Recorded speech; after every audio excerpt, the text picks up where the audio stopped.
ভাই বিয়েটা তাড়াতাড়ি করে নাও, আমার সিরিয়াল কিন্তু এরপরে। আরে তুই যেটা ভাবছিস সেটা না, ও আমাদের বোন তিশার মতো। হয়েছে তোকে তুই যা মনে করতে পারিস তাই। ভাই, তুমি কিন্তু জিতবা। এমনিতে তীর্থ খানমের একমাত্র কন্যা তাহসিনা খানম, এত সুন্দর একটা মেয়ে, সাথে প্রপার্টি।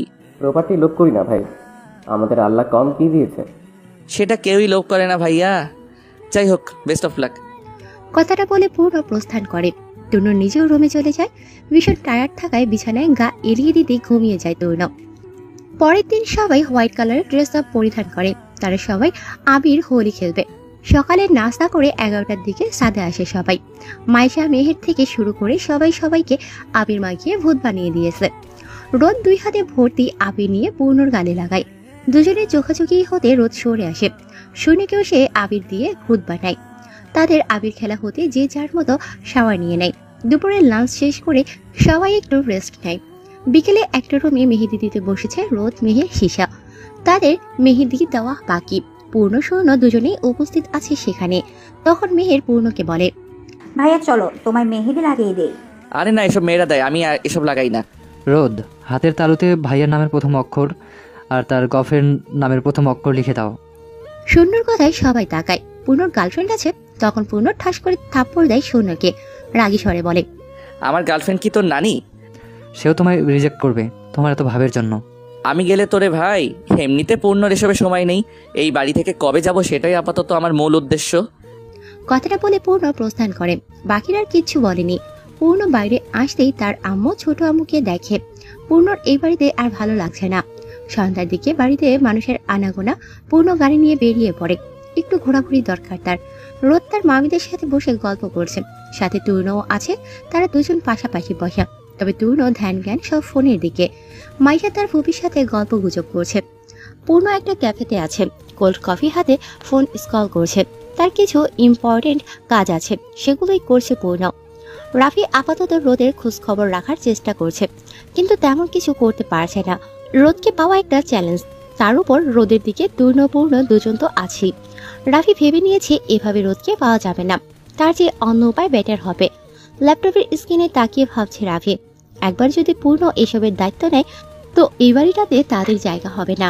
এমনিতে পূর্ণকে দেখতে পারে না রাফি, কিন্তু সবার আগে জানা দরকার ওদের মাঝে আদৌ কিছু আছে কি। শিকদার ভেলায় কোনো খবরই বাইরে আসে না। রাফি তখন কল লাগায় পূর্ণর দলের একটা ছেলেকে। মোটামুটি তাদের একটা ভালো সম্পর্ক আছে। বার কয়েক রিং হতে ছেলেটা ফোন তোলে। এ পাশ থেকে রাফি ভালো মন্দ জিজ্ঞেস করে বলে, একটা ইনফরমেশন লাগবে। কি? তাহসিনা খানম। হ্যাঁ রোদাপু। ও, তাহিয়ান শিকদার পূর্ণর কিছু হয় নাকি? তার ফুফির একমাত্র মেয়ে। সে তো জানি রে ভাই, অন্য কিছু? বউ? ইয়েস। না, আসলে পূর্ণ ভাইয়াকে কখনো কোনো মেয়ের সাথে দেখিনি। তার যে এত সুন্দর কাজিন মানে তাহসিনা আপু আছে, কই কখনো তার সাথে কথা বলতে বা তাকে নিয়ে কোথাও যেতে দেখিনি। ভাইয়া এসব পছন্দ করে না। দেখ, তলে তলে সব করা শেষ। মুখ সামলে। ভাইয়া এরকম না, উনি বর্তমানে ব্যস্ত আছে। হ্যাঁ জানি তো, তার কাজিনের বিয়েতে আমার ফিউচারকে নিয়ে। আপনার ফিউচার? তাহসিনাকে আমি বিয়ে করব। তাহলে হাঁ করে আকাশের দিকে তাকিয়ে থাকুন। কেন রে, আমি বুঝি তাহসিনাকে ডিজার্ভ করি না? তাহসিনার মতো মেয়েকে করলেও তাহসিনাকে না। উনি একটা ফুল, এবং ফুলকে আগলে রাখার জন্য অনেক তরুণ ভাই পূর্ণ। আর হাসিনা লয়াল কাউকে ডিজার্ভ করে। কথাটা বলে ছেলেটা কল কেটে দেয়। সাথে সাথে এই পূর্ণকে খবরটা দেয়। রাফিকে পূর্ণ ভালো করেই চিনে, তবে কখনো রোদের ব্যাপার বা প্রপার্টি নিয়ে মাথা ঘামায় না। তার এসবই ইন্টারেস্ট নেই। তবে রোদকে হাসিল করে সম্পত্তি নিজের নামে করতে চায়, এটা বেশ ভালোই বুঝতে পেরেছে। কিন্তু রোদকে তো অন্য কোথাও বিয়ে দেওয়া হবে না, তাদের পরিবারে কারোর জন্য রাখা হবে। কয়েক মাস পর যদি তরুণকে বলা হয় বিয়ের কথা, সে তো বিয়ে করবে, কিন্তু রোদকে না, কোনো এক আঙ্কেলের মেয়েকে। কথাটা এতদিন মাথা থেকে উড়ে গিয়েছিল পূর্ণর।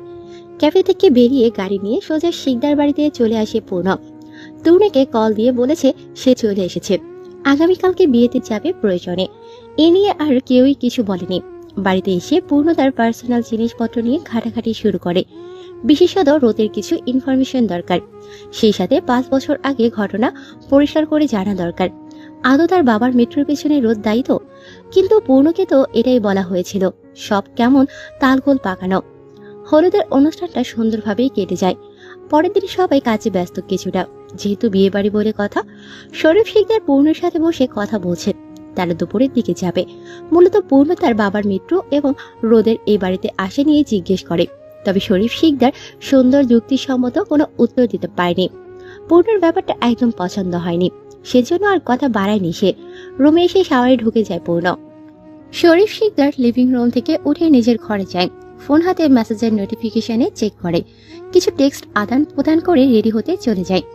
গেটে দাঁড়িয়েছে মেহের, তিশা, শিশা। এখনো রোদের দেখা মেলেনি। মাইশার বর পিয়াস এবং তার দেবর পাবেল সাথে তাদের কিছু কাজিনরা মিলে কথা কাটাকাটি করছে।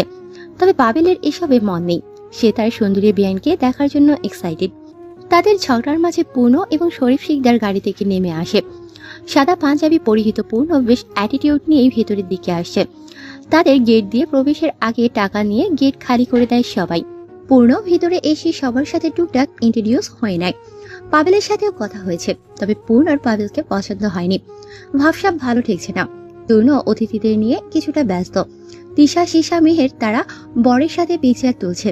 পূর্ণ একটা চেয়ার টেনে সামনে বসে আছে। কিছুক্ষণ পর রোদের আগমন হয়। মেয়েটা সাদা গাউন পরেছে, তেমন সাজেনি, তবে বেশ সুন্দর লাগছে তাকে। পূর্ণ রোদের থেকে নজর ফিরিয়ে পাবেলের দিকে তাকায়। ছেলেটা তার পাশাপাশি বসে আছে। পাবেল চোখ দিয়ে গিলে খাচ্ছে যেন। উঠে রোদের দিকে যাবে, তখন পূর্ণ আগে গিয়ে রোদের হাত খপ করে ধরে নেয়। রোদ দিশাদের কাছেই যাচ্ছিল, আচমকা হাত ধরায় কিছু ঘাবড়ে যায়। মেকি হাসি টেনে বলে, হাতটা ছাড়ো। পূর্ণ আশেপাশে চোখ বোলায়, একটু কড়া কণ্ঠে বলে, আজে বাজে ছেলেদের সাথে মিশলে খবর আছে। আমার চোখে যদি পড়েছে তাহলে সত্যি তোমার খবর আছে মিস তাহসিনা খানম রোদেলা। পাশে দাঁড়ানো পাবেল হাত বাড়িয়েছিল হাই হ্যালো করার জন্য, কিন্তু পূর্ণর কথায় হাত গুটিয়ে নেয়। হিংসে হয় বেশ। পূর্ণর এত মাথা ব্যথা কিসের? সে কি জামাই নাকি? একবার শুধু রোদকে ইমপ্রেস করি, তারপর পূর্ণকে বান্দরবন না দেখিয়েছি তাহলে আমার নামও পাবেল না। মনে মনে কথাগুলো বলে নিজের সিটে এসে বসে পড়ে পাবেল। পূর্ণ বিয়ে বাড়িতে মনোযোগ দিতে পারেনি, তার সম্পূর্ণ নজর পাবেল আর রোদের ওপর ছিল। কিছুক্ষণ পর তরুণ এসে পূর্ণকে নিয়ে যায় মাইশার বরের সাথে ইন্ট্রোডিউস হতে। সেখানে তারা কিছুক্ষণ কথাবার্তা বলে পিকচার তোলে। তখন পাবেলও আসে, সেও সবার সাথে পিকচার তোলে। রোদের সাথে তোলার প্রস্তুতি নেয় পাবেল। তখন পূর্ণ রোদকে ডেকে ভিতরে পাঠিয়ে দেয়। পাবেল বেশ বিরক্ত হয়। পূর্ণ কাবাব মেয়ে হাড্ডি হচ্ছে কেন? প্রতিবার পাবেল কট খাচ্ছে। খাবার খেতে বসেছে সবাই এক টেবিলেই। খাবার সার্ভের দায়িত্বে আছে তরুণ এবং সৈন্য। তিশা, শিশা, মেহের, রোদ একসাথে বসেছে। রোদের পাশে দুটো চেয়ার খালি। পাবেল রোদের পাশের চেয়ারটায় বসতে যাবে, কোথা থেকে পূর্ণ এসে সেটা দখল করে নেয়। পাবেলের দিকে তাকিয়ে বলে, পাশের চেয়ারটায় বসতে পারো। পাবেল মেকি হাসি টেনে বসে যায়। মানুষ নিজের প্রপার্টি, জামা কাপড়, ফোনটাকেও এভাবে প্রোটেক্ট করে না। ওই পূর্ণ রোদকে যতটা করছে। খাবারের পর্ব শেষ হলে তারা উঠে যায়। আজকাল রোদ খেয়াল করেছে পূর্ণ তার আশেপাশে ঘেসছে বেশি, কাউকে পাত্তা দিচ্ছে না রোদের পাশে। কিন্তু রোদ এসবে বিশ্বাসী না। ব্যাটা এমনই, মুড ভালো হলে দুনিয়া সব করবে। মনে হবে তার মতো ভালো এবং রেসপন্সিবিলিটি পূর্ণ মানুষ আর দুটো নেই। যখন মুড নড়চড় হয় তখন রোদকে কাউকেই চিনে না, তখন ব্যবহার ঠিক থাকে না। বিয়ে শাদীর পর্ব শেষ হতে বিদায়ের সময় ঘনিয়ে আসে। শেষ সময়ে পাবেল তিশার সাথে ভাব জমাতে এসেছিল। সেখানেও পূর্ণ তিশাকে ডেকে নিয়ে যায়। মোট কথা আজকে পাবেল তার কোনো বিয়ানের সাথে ভাব জমাতে পারেনি। এই পূর্ণের নজর চিলের নজরের থেকেও ভয়ঙ্কর, কিভাবে যেন চলে আসে। পাবেল তার পরিবারের সাথে বিদায় নেয়। আশা একটাই, যদি মাইশার ফুপির বাড়িতে দাওয়াত দেয় তাহলে রোদের দেখা পাবে। সেই পর্যন্ত অপেক্ষা করো। মাইশাকে বিদায় দিয়ে আর এক মুহূর্ত অপেক্ষা করেনি পূর্ণ। সে শিকদার বাড়িতে রওনা হয়। বিকেলে বাকিরা চলে আসবে হয়তো। দুদিন পর আবার বৌভাত অনুষ্ঠান। পাবেল গাড়িতে বসে আজকের পিকচার দেখছে। একটা পিকচারেও রোদের সাথে বা তিশার সাথে তুলতে পারেনি। ওদের বোনদেরকে বিয়ে করবে ভাই, কোন ছেলে চোখ তুলে তাকালে তো মনে হয় চোখ হাতে ধরিয়ে দিবে। যা হিটলার ভাই, যারা এর বোনদেরকে বিয়ে করবে তাদের কপালে দুঃখ আছে। পাবেল মনে মনে কথাগুলো ভাবে। এছাড়াও পূর্ণকে বকাঝকা করতে একদম ভুল করেনি সে। মাইশাকে বিদায় দিয়ে কেউ থেকে গেছে, আবার কেউ শিকদার বাড়িতে চলে এসেছে। রোদ, শিশা, তূর্ণ তারা সন্ধ্যায় রওনা হয় শিকদার বাড়ির উদ্দেশ্যে। তূর্ণ ড্রাইভ করছে, পেছনে শিশা, রোদ বসা। গাড়িতে পূর্ণ নীরবতা বিরাজমান। সন্ধ্যায় ও রাস্তায় জ্যামের মধ্যে বসে থেকে বেশ বিরক্ত তূর্ণ। সারাদিনের ব্যস্ততা একরাশ ক্লান্তি এসে ঘিরে ধরেছে তাকে। রোদ শিশা পেছনে আজ শোয়ার মতো। শিশা ঘুমিয়ে গেছে গাড়িতেই। রোদ চোখ বন্ধ করে আছে। আধা ঘন্টা পরে জ্যাম ছাড়ে। কোন রকম গাড়ি টেনে মেন রোড পেরিয়ে ভেতরের রোডে ঢোকে। সেখানে বেশি ভিড় না থাকায় সহজেই বাড়িতে চলে আসে। গ্যারেজে গাড়ি রেখে রোদ সিসাকে জাগিয়ে তুলে দৌড়। তারা দুজনে কোনো রকম ভেতরে যায়। জামা কাপড়ের ব্যাগ তাদের গাড়িতেই রয়ে গেছে। তরুণ ভেতরে গিয়ে প্রথমে ফ্রিজ থেকে ঠান্ডা পানির বোতল নিয়ে রুমে প্রবেশ করে। বাড়িটা পুরো নিস্তব্ধ। পূর্ণ বাইরে গেছে। 10টার দিকে পূর্ণ বাড়ি ফিরে। তখন কিচেনে রোদ কিছু বানাচ্ছিল। পূর্ণ সেদিকটা পা বাড়ায়। রোদকে দেখে বলে, আমার জন্য এক মগ কফি প্লিজ। আচমকা পূর্ণের কণ্ঠস্বরে রোদ ভরকে যায়। রোদের চোখ মুখ ফোলা ফোলা। এই 10টা বাজে কফি বানাচ্ছিল রোদ? পূর্ণ তাকে পুনরায় বলে, কি বলেছি মনে আছে? হ্যাঁ বোধকে মাথা নাড়ায় রোদ। তরুণের কফি মগ নিয়ে তরুণকে দিয়ে আসে। পূর্ণটা নিয়ে পূর্ণর রুমের দিকে পা বাড়ায়। তখন পূর্ণ কারোর সাথে বেশ মিষ্টি স্বরে কথা বলছিল, একেবারে নরম কোমল ভাবে। কিছু কথা রোদের কানে আসে। সেসবই রোদ পাত্তা দেয় না। ভেবে নিয়েছে হয়তো গার্লফ্রেন্ড আছে, না হলে কেউ এত নরম ভাবে কারোর সাথে কথা বলে? পূর্ণকে কফি দিয়ে তড়িঘড়ি প্রস্থান করে রোদ। কল রেখে পূর্ণ কফিতে চুমুক দেয়। কিছু একটার হিসাব মেলানোর ট্রাই করছে সে, তবে বরাবরের মতো কট খাচ্ছে। কিছুতেই মিলছে না। মাথা ঠান্ডা করে পূর্ণ পুনরায় ভাবে, সেদিন রোদকে বাঁচানোর জন্য কল আসে। তার জন্য ছুটে যায় পূর্ণর বাবা। কিন্তু কোথায় গিয়েছিল? রোদ তো ঠিকই ছিল। জীবন্ত মানুষ কাউকে বাঁচাতে গিয়ে মৃত হয়ে ফিরে এসেছে। এই রোদ হয়তো সব জানে, কিন্তু কি জানে? রোদ নিজেই তো একটা নাটকবাজ। ছোটবেলা থেকে নাটকবাজ এই মেয়ে। এই মেয়েকে বাঁচাতে গিয়ে আমার বাবা মরেছে। এটা নাটক ছিল। ব্যালকনিতে বসে রোদ ঠান্ডা বাতাস শরীরে মাখছে। চুলগুলো বাতাসে এলোমেলো ভাবে উড়ছে। নিজেকে কেমন যেন পাগল টাইপের মনে হচ্ছে। বুকটা ভারী হয়ে আসে। কাউকে কিছু বলতে চায় রোদ, কিন্তু বলার ইচ্ছে থাকলেও অনুমতি নেই। কেটে যায় 2 দিন। মাইশার বৌভাত অনুষ্ঠানে শিশা, রোদ, তরুণ, পূর্ণ ছাড়া বাকিরা সবাই গিয়েছে। এত পথ জার্নি করে যাওয়ার কোনো ইচ্ছেই নেই কারো। শিকদার বাড়ির সদস্যরা তাদের বাড়িতে। সবার আগের মতোই ব্যস্ত লাইফ শুরু। সকালে সবাই একসাথে নাস্তা করতে বসে।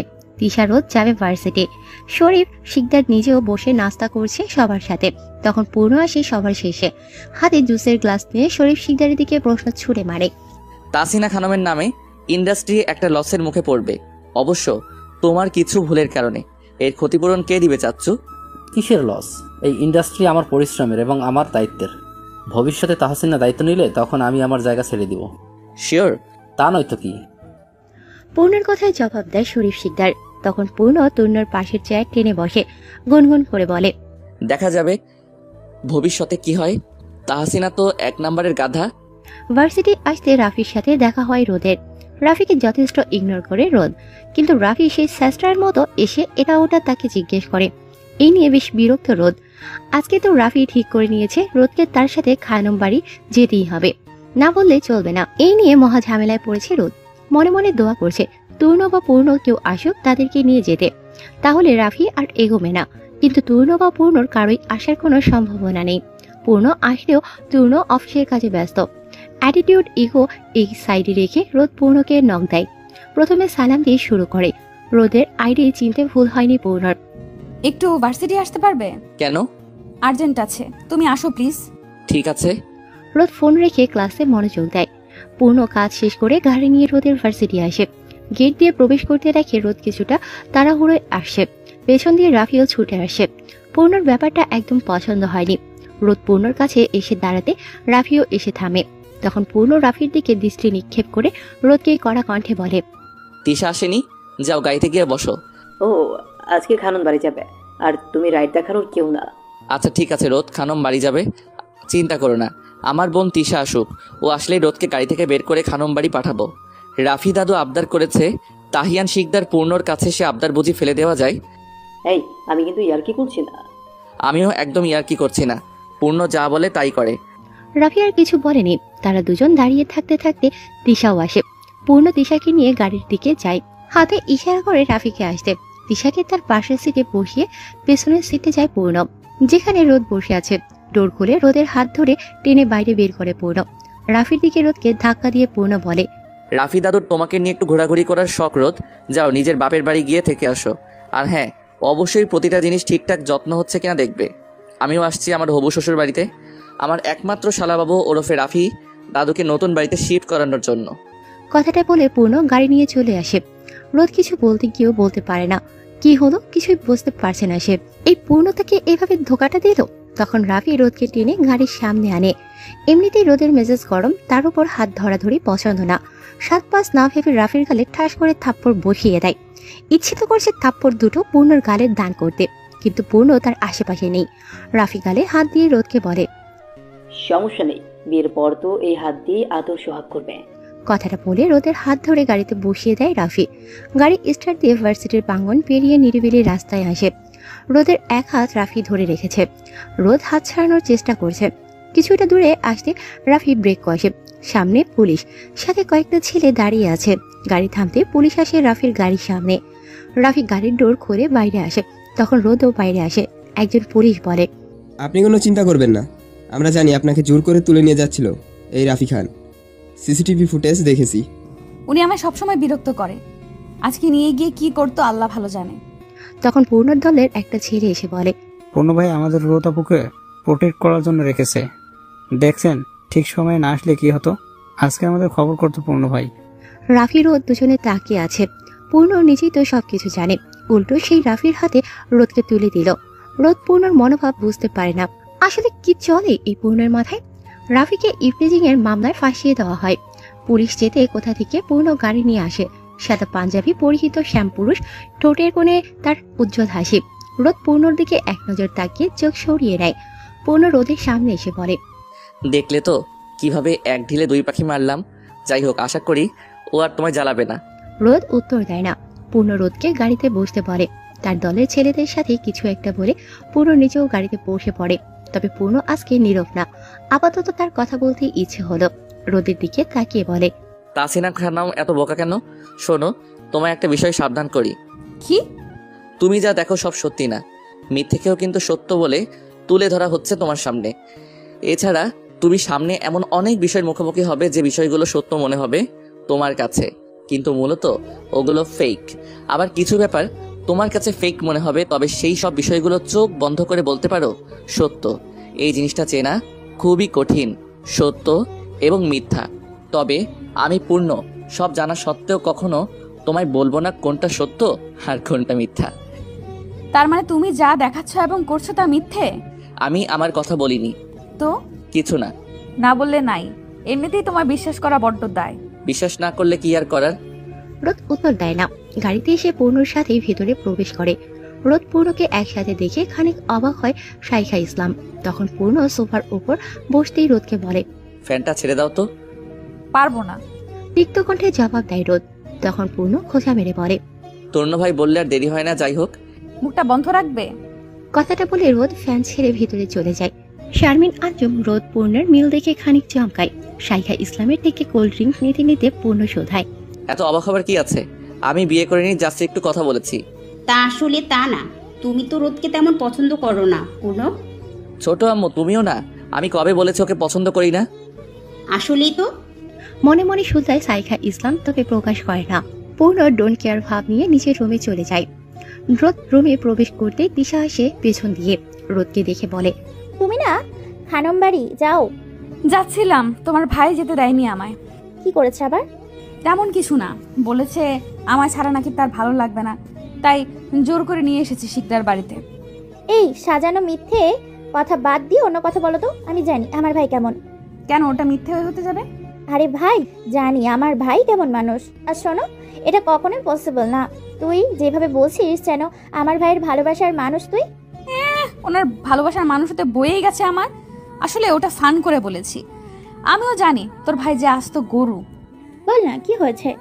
ওই রাফিকে ইফটিজিং এর কেসে ফাঁসিয়ে দিয়েছে তোর ভাই। যদি জেল থেকে এসে তোর ক্ষতি করে তখন তোর ভাইয়েরই দোষ। ভালো ভালো। কথাটা বলে তিশা প্রস্থান করে। রোদ শাওয়ার নিতে ওয়াশরুমে ঢুকে যায়। বিকেলের দিকে ছাদে দাঁড়িয়ে আছে রোদ। তিশা শিকদার বাড়ির গেট দিয়ে তরুণের গাড়ি প্রবেশ করছে।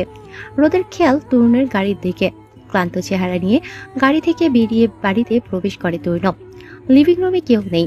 শরীফ শিকদার ক্লান্ত কণ্ঠে শাইখা ইসলামকে ডাকে। তিনি এসে তাদেরকে কোল্ড ড্রিঙ্ক দেয়। তরুণ আশেপাশে চোখ বুলিয়ে শাইখা ইসলামকে প্রশ্ন করেন, তিশা কোথায়? রোদ তিশা ছাদে গেছে। তরুণ কিছু বলে না। ক্লান্ত মস্তিষ্ক এবং দেহ নিয়ে সে তার রুমের দিকে অগ্রসর হয়। সন্ধ্যায় সবাই একসাথে লিভিং রুমে বসেছে। সবাই মিলে ট্যুর প্ল্যানিং করছেন। অবশেষে সিদ্ধান্ত হয় তারা সিলেট যাবে ট্যুরে। সেই অনুযায়ী ডেটও ফিক্সড করা হয়। আগামী বৃহস্পতিবার রওনা হবে সবাই। তরুণ ফোন স্কল করছে, পাশে সৈন্য বসা। শরীফ শিকদার লিভিং রুমে এসে পূর্ণকে জিজ্ঞেস করেন, রাফির সাথে তোমার কি ঝামেলা হয়েছে পূর্ণ? ও কিছু না, এমনিতেই। তাই বলে তুমি কেস দিবা? তো কি করব? শরীফ শিকদারের চোখে চোখ রেখে কথা বলে পূর্ণ। তখন তরুণ তাকে কিছুটা থামিয়ে বলে, সুন্দরভাবে কথা বলো, এভাবে রিয়াক্ট করার কি আছে? না এমনিতে। তাহসিনা খানমের ইন্ডাস্ট্রির পেছনে তো একের পর এক পড়েছে ভাই। কে জানে কবে কে কোন দিক দিয়ে ওকে ব্ল্যাকমেল করিয়ে নিজেদের নামে ইন্ডাস্ট্রি করিয়ে নেয়। এত সাহস এখন অবধি কারো হয়নি পূর্ণ। কটাক্ষের সাথে কথাটা বলে শরীফ শিকদার। পূর্ণ জবাব দেয় না। মাঝখানে রোজ সবার ঝগড়াঝাটি দেখছে। তার এই ইন্ডাস্ট্রি নিয়ে আজকাল একটু বেশি হচ্ছে।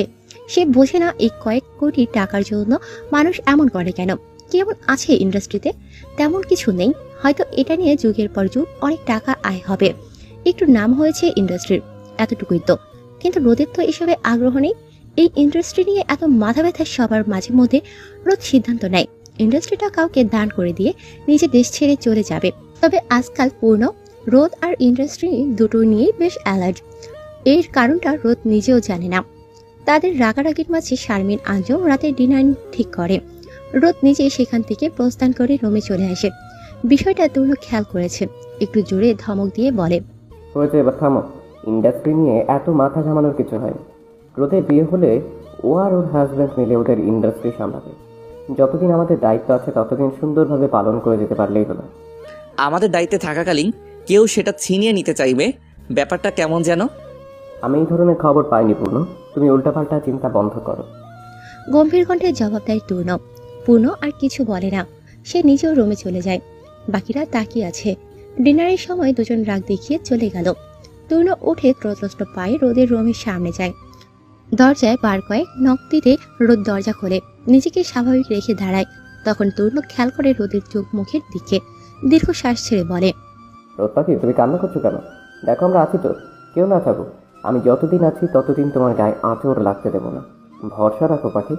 কথাটা বলে রোদের গালে হাত রাখে তরুণ। তরুণের কথায় যেন রোদের আরো বেশি কান্না পাচ্ছে। কয়েক ফোঁটা অশ্রু গড়িয়ে পড়তে তরুণ সেটা মুছেও দেয় সযত্নে। রোদকে নিয়ে ডিনার করতে লিভিং রুমে যায়। পূর্ণকে কেউ ডাকেনি, জানে তার তেজ বেশি। আজকে ডেকেও কাজ হবে না। পূর্ণ আসবেও না খাবার খেতে, শুধু সময় নষ্ট হবে। সবাই চুপচাপ খেয়ে উঠে পড়ে। তরুণও খাবার শেষ করে নিজের রুমে প্রবেশের সময় রোদকে ডাক দেয়। রোদ আসতে নরম সুরে বলে, তোমার কিছু লাগবে? হ্যাঁ, টাকা আছে? হ্যাঁ আছে, লাগবে না কিছু। তরুণ কথা বাড়ায় না। রোদের দিকে এক নজর তাকিয়ে গুড নাইট বলে রুমে চলে যায়। রোদ রুমে এসে ব্যালকনিতে চলে যায়। তার পাশের ব্যালকনিটা পূর্ণর, সেদিকে আর নজর দেয় না রোদ। আকাশের দিকে দৃষ্টি স্থির করে দীর্ঘশ্বাস ছাড়ে। সিগারেটের স্মেল আসতেই পাশে তাকায় রোদ। পূর্ণ ধোঁয়া ওড়াচ্ছে। বিষয়টা বিরক্ত লাগে রোদের। পূর্ণ বার কয়েক সিগারেটের টান দিয়ে সেটা ফেলে দেয়। পুনরায় আরেকটা ধরায়। রোদ শুধু তার কাণ্ড দেখছে। কেটে যায় বেশ কয়েকদিন। পূর্ণ আজকাল বেশ ব্যস্ত, তবে রোদের সাথে তার ভাব আজকাল বেশ বেড়েছে। এই নিয়ে অবশ্য এখন কেউ তেমন মাথা ঘামায় না। পূর্ণকে আবার বিশ্বাস নেই, তবে সবার মনে ডাউট। কি এমন হলো যে পূর্ণ আর রোদ সাপে নেউলে এত ভাব?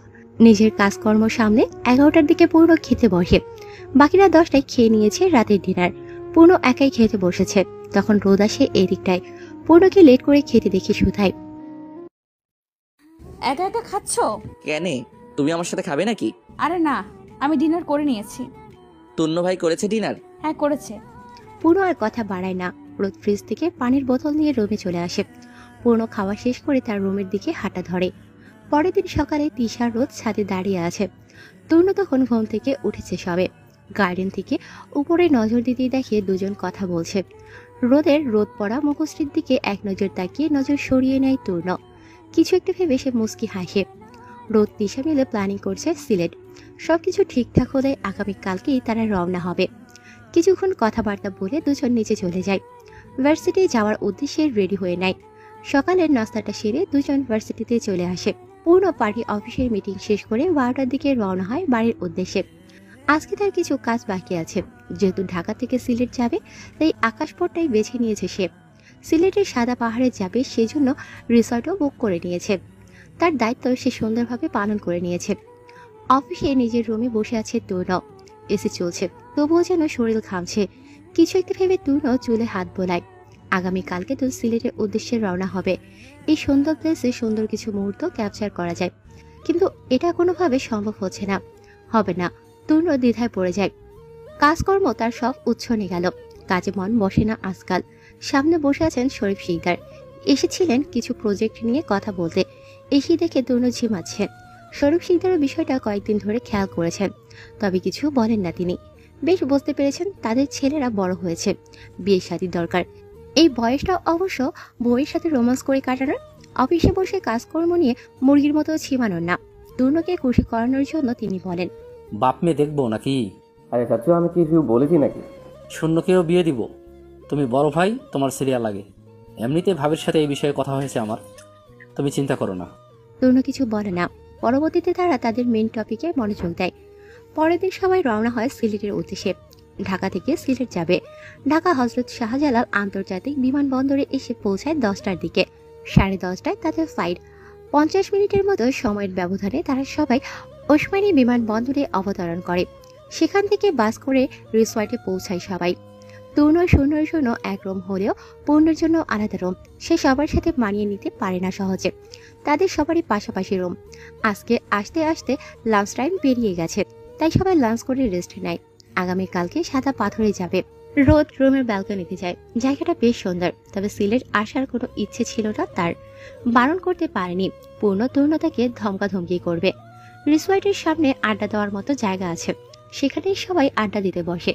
তাদের মধ্যে শূন্যকে বলা হয় গান গাওয়ার জন্য। তার ভয়েস মোটামুটি ছিল। শেষমেশ সবাই পূর্ণকে চেপে ধরে গান গাওয়ার জন্য।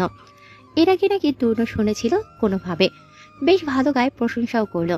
তবে বাকিরা কেউই শুনেনি বা শোনার মতো সৌভাগ্য হয়নি। সবার মাঝেই বেশ এক্সাইটেড ভাবি চলে এসেছে। পূর্ণ কেন যেন না করেনি। আজকাল তার মাঝে এত পরিবর্তন নিজেকেও ভাবাচ্ছে। অতঃপর কাঙ্ক্ষিত মুহূর্তে পূর্ণ গায়, बताओ याद है तुमको वो जब दिल को चुराया था। সবাই বেশ মুগ্ধ হয় গান শুনে। তাদের গানের আড্ডা শেষ হতে রুমে যাওয়ার তাড়া দেখায় রোদ। কেউই আর তেমন কিচ্ছু বলেনি। রাতে ডিনারটা শেষ করে ব্যালকনিতে যায় পূর্ণ। আজকাল তার মাঝে পরিবর্তন এসেছে। পূর্ণ তো এমন ছিল না, এতটা পরিবর্তন আশা করেনি পূর্ণ। পরের দিন রিসোর্ট থেকে ভোলাগঞ্জ বাজারের উদ্দেশ্যে রওনা হয়। মাথার উপরে তুলোর মতো মেঘ, সীমান্তের দিকে ক্যানভাসে আঁকা ছবির মতো সবুজ পাহাড়, নিচে পানি পাথরের সংমিশ্রণ। পাহাড়ের বুক চিরে বয়ে চলেছে ঠান্ডা পানির স্রোত। যদিও সিলেট জুড়ে সবুজের হাতছানি, প্রাকৃতিক সৌন্দর্যে ভরপুর সিলেট, যে প্রকৃতির দৃশ্য দেখার জন্য ছুটেছে একঝাঁক তরুণ তরুণীরা। পাহাড়গুলোকে মুড়িয়ে রাখা চা বাগান, আকাশ সবুজ ক্ষেত, ছোট বড় নদী, চায়ের রাজ্য বনবন, পাথুরে নদী, পাহাড়ের বুক চিরে নেমে আসা ঝর্ণা, বিস্তৃত নীল জলধারা, হাওর সহ আছে দৃষ্টিনন্দন আরো পর্যটক কেন্দ্র। এর মধ্যে অনেকের প্রিয় ভোলাগঞ্জের সাদা পাথর। এই পাথরের উৎস ধলাই নদ। ভারতের খাসিয়া জৈনদিয়া পাহাড় থেকে প্রচুর পরিমাণে পাথর ঝর্ণার পানিতে নেমে আসে। ভোলাগঞ্জ বাজার থেকে 1 কিলোমিটারের ভিতরেই সাদা পাথরে যাওয়াটা ঘাট। রোদ তূর্ণ পূর্ণ সহ তারা সবাই ঘাটে এসে নামে। সাদা পাথরের মনোরম দৃশ্য যেন চোখ জুড়িয়ে গেল। সাদা পাথরের স্বর্গরাজ্য। পাথর বিছানার উপর দিয়ে ধেয়ে যাচ্ছে ঝর্ণার পানি। দুদিকে পাথর, মাঝখান দিয়ে বয়ে যাচ্ছে স্বচ্ছ জলধারা। রোদ দিশা আর দেরি করেনি, ঠান্ডা স্বচ্ছ পানিতে পা ভিজিয়ে বসে রয়। বাকিরাও প্রকৃতির সৌন্দর্য উপভোগ করছে। এছাড়াও সুন্দর সুন্দর মুহূর্তগুলো তারা ক্যামেরা বন্দি করে নিচ্ছে। পূর্ণ তাদের থেকে কিছুটা দূরে বসা, এক পলকে সে রোদ দিশার কাণ্ড দেখছে। সিলেটের সাদা পাথরের সৌন্দর্য উপভোগ করবে কি? সামনে বসে থাকা অপরূপ কন্যার প্রকৃতি বিলাস দেখেই যেন চোখ জুড়াচ্ছে। সবাই মিলে গ্রুপ পিকচার তোলে। পূর্ণ তূর্ণ তাদের একমাত্র বোন তিশাকে পিক তুলে দিতে ব্যস্ত হয়ে পড়ে। পূর্ণ তো মাথা থেকে উড়ে গিয়েছিল তার যে একটা বোন আছে। মনে মনে রোদকেই দোষারোপ করলো সে। তূর্ণ বেচারায় নিজের বিয়ের চিন্তায় তিশা, রোদ, পূর্ণ সবার কথাই ভুলে গেছে। তবুও তিশার আবদারগুলো আপাতত সে মাথা পেতে নিচ্ছে। সবাই মিলে বেশ কিছুক্ষণ ঘোরাঘুরি করে সময় কাটিয়ে পুনরায় রওনা হয় রিসোর্টের উদ্দেশ্যে। এরই মাঝে বেশ কয়েকদিন কেটে যায়। সিলেট ভ্রমণ শেষ হয়েছে তাদের। রোজকার মতো ব্যস্ত সময় কাটে, তবে রোদের সাথে আজকাল পূর্ণর ভাব চোখের পড়ার মতো। তূর্ণর সাথেও আজকাল অত ভাব নেই। পূর্ণ আজকাল রোদ রোদ করে। বিষয়টা আস্তে ধীরে সবার হজম হচ্ছে। সকাল বলে নাস্তার টেবিলে বসে নাস্তা খাচ্ছে সবাই। পূর্ণ রোদ পাশাপাশি বসা। তারা দুজন কিছু নিয়ে কথা বলছিল আর হাসছিল। শরীফ শিকদার চায়ের কাপে চুমুক দিচ্ছেন আর সবার স্বয়ংক্রিয়তা লক্ষ্য করছেন। তূর্ণ ভাইয়ার জন্য একটা সারপ্রাইজ আছে। এরই মাঝে কথাটা বলে পূর্ণ। তখন রোদ উৎসুক হয়ে জিজ্ঞেস করে, কি সারপ্রাইজ? ওটা তূর্ণ ভাইয়ার জন্য। তোমায় বলবো কেন রোদ? আরে বলো না, ভাইয়া না জানলেই তো হলো। সারপ্রাইজ পূর্ণ। ভ্রুজোড়া প্রসারিত করে বলে পূর্ণ। তখন পূর্ণ বেশ দাম্ভিকতার সাথে জবাব দেয়, নতুন সদস্য আসবে পরিবারে, কি বলো চাচ্চু? তাই আমি আর ভাবি তো মেয়ে দেখা শুরু করেও দিয়েছি। শরীফ শিকদার জবাব দেয়। তখন তিশা বলে, আমার নতুন ভাবে আসবে তাহলে? আসবে। পূর্ণ জবাব দেয়। তখন শারমিন আঞ্জুম বলেন, তূর্ণকে রাজি করো তাহলেই হবে। ভাইয়া তো রাজিই না, তাই না ভাইয়া? রোদের কথায় তূর্ণ তার চোখের দিকে দৃষ্টি স্থির করে। রোদ চোখাচোখি হতে দৃষ্টি সরিয়ে নেয়। তখন তূর্ণ শুধায়, তোমরা যা ভালো মনে করো, আমি আর না করবো না। তূর্ণের মধ্যে সবাই বেশ খুশি হয়। তবে সবার তাড়া থাকায় যে যার স্থানে ছুটে যায়। পূর্ণ তার দলের লোকদের সাথে এসেছে তাদের আওতাধীনে থাকা বিল্ডিং এর কাজ দেখতে, যেটার জমি নিয়ে নিশাদের সাথে সমস্যা হয়েছিল। সেটা পূর্ণ ঠিক করে দেয়। সেখানে দোকান হচ্ছে। পূর্ণ গাড়ির সাথে হেলান দিয়ে দাঁড়িয়ে ফোন স্কল করছে। আশেপাশে তার লোকজনই। পূর্ণ একজনের আইডি স্টক করে তার দেওয়া পোস্টগুলো পড়ছে আর হাসে। মেয়েটা বেশ চঞ্চল, যেটা পূর্ণর ভীষণ পছন্দের। তবে পূর্ণ প্রকাশ করে না বিষয়টা। এই বয়সে এইসব করে বেড়ালে সমস্যা আছে। আইডি স্টক করে মুচকি হেসে নিজের কাছে মনোযোগ দেয় পূর্ণ। রুষা তার আম্মুর সাথে বসে রাফিকে নিয়ে আলোচনা করছে। রুষা তার মা ভাই বাবা তিনজনের প্রতি বিরক্ত। কি দরকার এসব সম্পত্তি নিয়ে ঝামেলা করার, কি দরকার? রুষার আম্মু রুক্মিণী ছেলেকে নিয়ে হাই হুতাশ করছে। রুষার এত মাথা ব্যথা নেই। তার মধ্যে একবারে ঠিক করেছে পূর্ণ। সে নিজে মেয়ে হয়ে কিভাবে আরেকটা মেয়ের সাথে এমন ব্যবহার সহ্য করবে। ভাই দেখে তেমন কিছু বলতে পারে না। সবচেয়ে বড় কথা, রাফি তাদের বড্ড আদরের। সেই হিসেবে রুষা কিছুই না তাদের কাছে। রুক্মিণী মেয়ের ভাবসাব দেখে মেজাজ হারায়।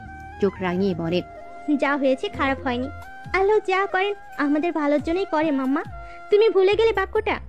রুক্মিণী আর জবাব দেয় না। রুষিকে এসব বলে লাভ নেই। তিনি উঠে তার ভাইকে কল লাগায়। রাফিকে কিভাবে জামিন দেওয়া যায় তার ছেলে বাড়িতেই যেন কিছুই ভালো লাগছে না রুক্মিণীর। অফিস শেষে বাড়ি ফিরছে তূর্ণ। আজকে আনমনা হয়ে রিস্কায় করেই বাড়ি ফিরছে। সময় সন্ধ্যা ঘনিয়ে আসে। তূর্ণ ইচ্ছে করে লেট করে বাড়ি ফিরছে। এই সন্ধ্যায় রাস্তার পাশে কিছু দম্পতি দেখতে পেল তূর্ণ। আকাশের দিকে তাকিয়ে চোখ বন্ধ করে শ্বাস নেয় সে। এখন আর কিছুতেই আগ্রহ কাজ করে না তার। বাড়ি আসতেই নিজেই ফ্রিজ থেকে পানির বোতল নিয়ে রুমে চলে যায় তূর্ণ। লিভিং রুমে তার ভাই বোনেরা বসে কথা বলছে। রোদ সবার জন্য চা বানিয়েছে। নিজ হাতে সবাইকে সার্ভ করছে। শূন্য তূর্ণকে ডেকে আনে লিভিং রুমে।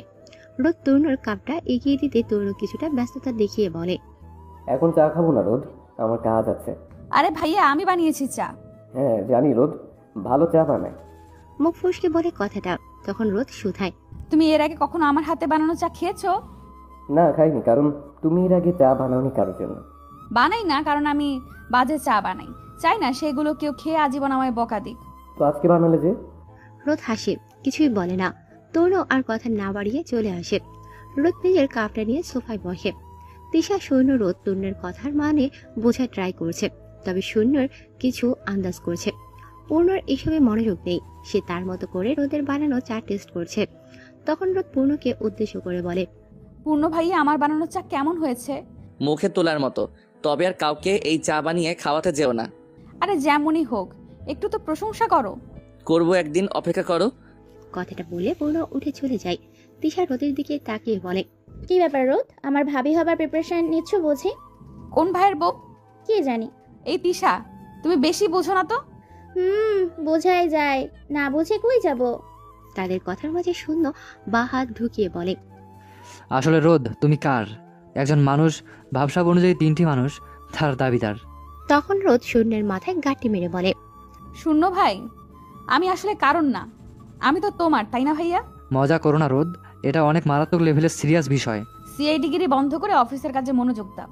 সামনে নতুন প্রজেক্ট আছে। হ্যাঁ, অনেকগুলো প্রজেক্ট আছে। কারোর বিয়ের প্রজেক্ট, কারোর প্রেম ভালোবাসার সম্পর্ক উদ্ঘাটনের প্রজেক্ট, বিজনেসের প্রজেক্ট, সব মিলিয়ে ওয়াও ওয়াও টাইপের ব্যস্ততা আর সারপ্রাইজ। তিশা শূন্য আসলে কার মতো হয়েছে? এত খোঁচা মারা কথা শিখলো কবে থেকে? তখন শূন্য রোদের দিকে তাকিয়ে বলে, মন দিলে একজনকেই দিও, বুঝে শুনে দিও কিন্তু। রোদ উঠে চলে আসে নিজের রুমে। না, তার ভাই বোনের যেভাবে পিছু পড়েছে, সত্যি কথা পূর্ণর সাথে রোদের সম্পর্ক নেই, তাও সবাই কেন সন্দেহ করে রোদ ভেবে পায় না। তবে ডায়েরি হাতে ব্যালকনিতে যায় রোদ। দোলনায় বসে ছোট ছোট বাক্য সাজায়। তোমাকে পারিনি আপন করতে, পাইনি হৃদয় সায়রে জমে থাকা ভীষণ কঠিন একটা বাক্য শোনাতে, তবে তোমায় আমি রেখেছি খুব যতনে, আমার এক ফালি প্রণয়ের রঙে। অপ্রিয় পুরুষ, প্রণয়ের স্বপ্নে তোমায় সাজাই, পরিণয়ের রঙে তোমায় রাঙাই, তবে বিচ্ছেদের ভয়ে তোমায় হারাই। রোদ আকাশের দিকে তাকিয়ে ভাবে পূর্ণর সাথে তার মেলামেশা কথা বলার শুরুটা নিয়ে। রোদ ডুবে যেতে যেতে বেঁচে যাওয়ার 2 দিন পর ছাদে দাঁড়িয়েছিল। তখন কি মনে করে পূর্ণ আসে ছাদে, দেখে মনে হয়েছিল রোদকেই খুঁজছে। রোদ নিজেকে যথেষ্ট ঠান্ডা রাখে। পূর্ণর উল্টাপাল্টা কথায় মেজাজ হারলে আবার ঝগড়া হবে তাদের। তখন পূর্ণ বলেছিল, এখন কেমন ফিল করছো? 2 দিন পর তো সুস্থতাই অনুভব করব। আর আমায় দেখলেও বোঝা যায় সুস্থ হয়ে গেছি। যখন খোঁজ নেওয়ার তখন নাওনি, এখন আলগা দরদ দেখাতে হবে না। রোদের তেরা কথায় পূর্ণর মেজাজ বিগড়ে যায়। রাগী স্বরে বলে, এই জন্যই তোকে আমি অ্যাভয়েড করি। তোর সাথে আমার একটুও যায় না, এক মুহূর্তও না। তুই আমার বিপরীত, একদম বিপরীত। যাই হোক, ভুল হয়েছে আমার তোকে কথাটা জিজ্ঞেস করা। গুড, আমি মরে যাচ্ছি।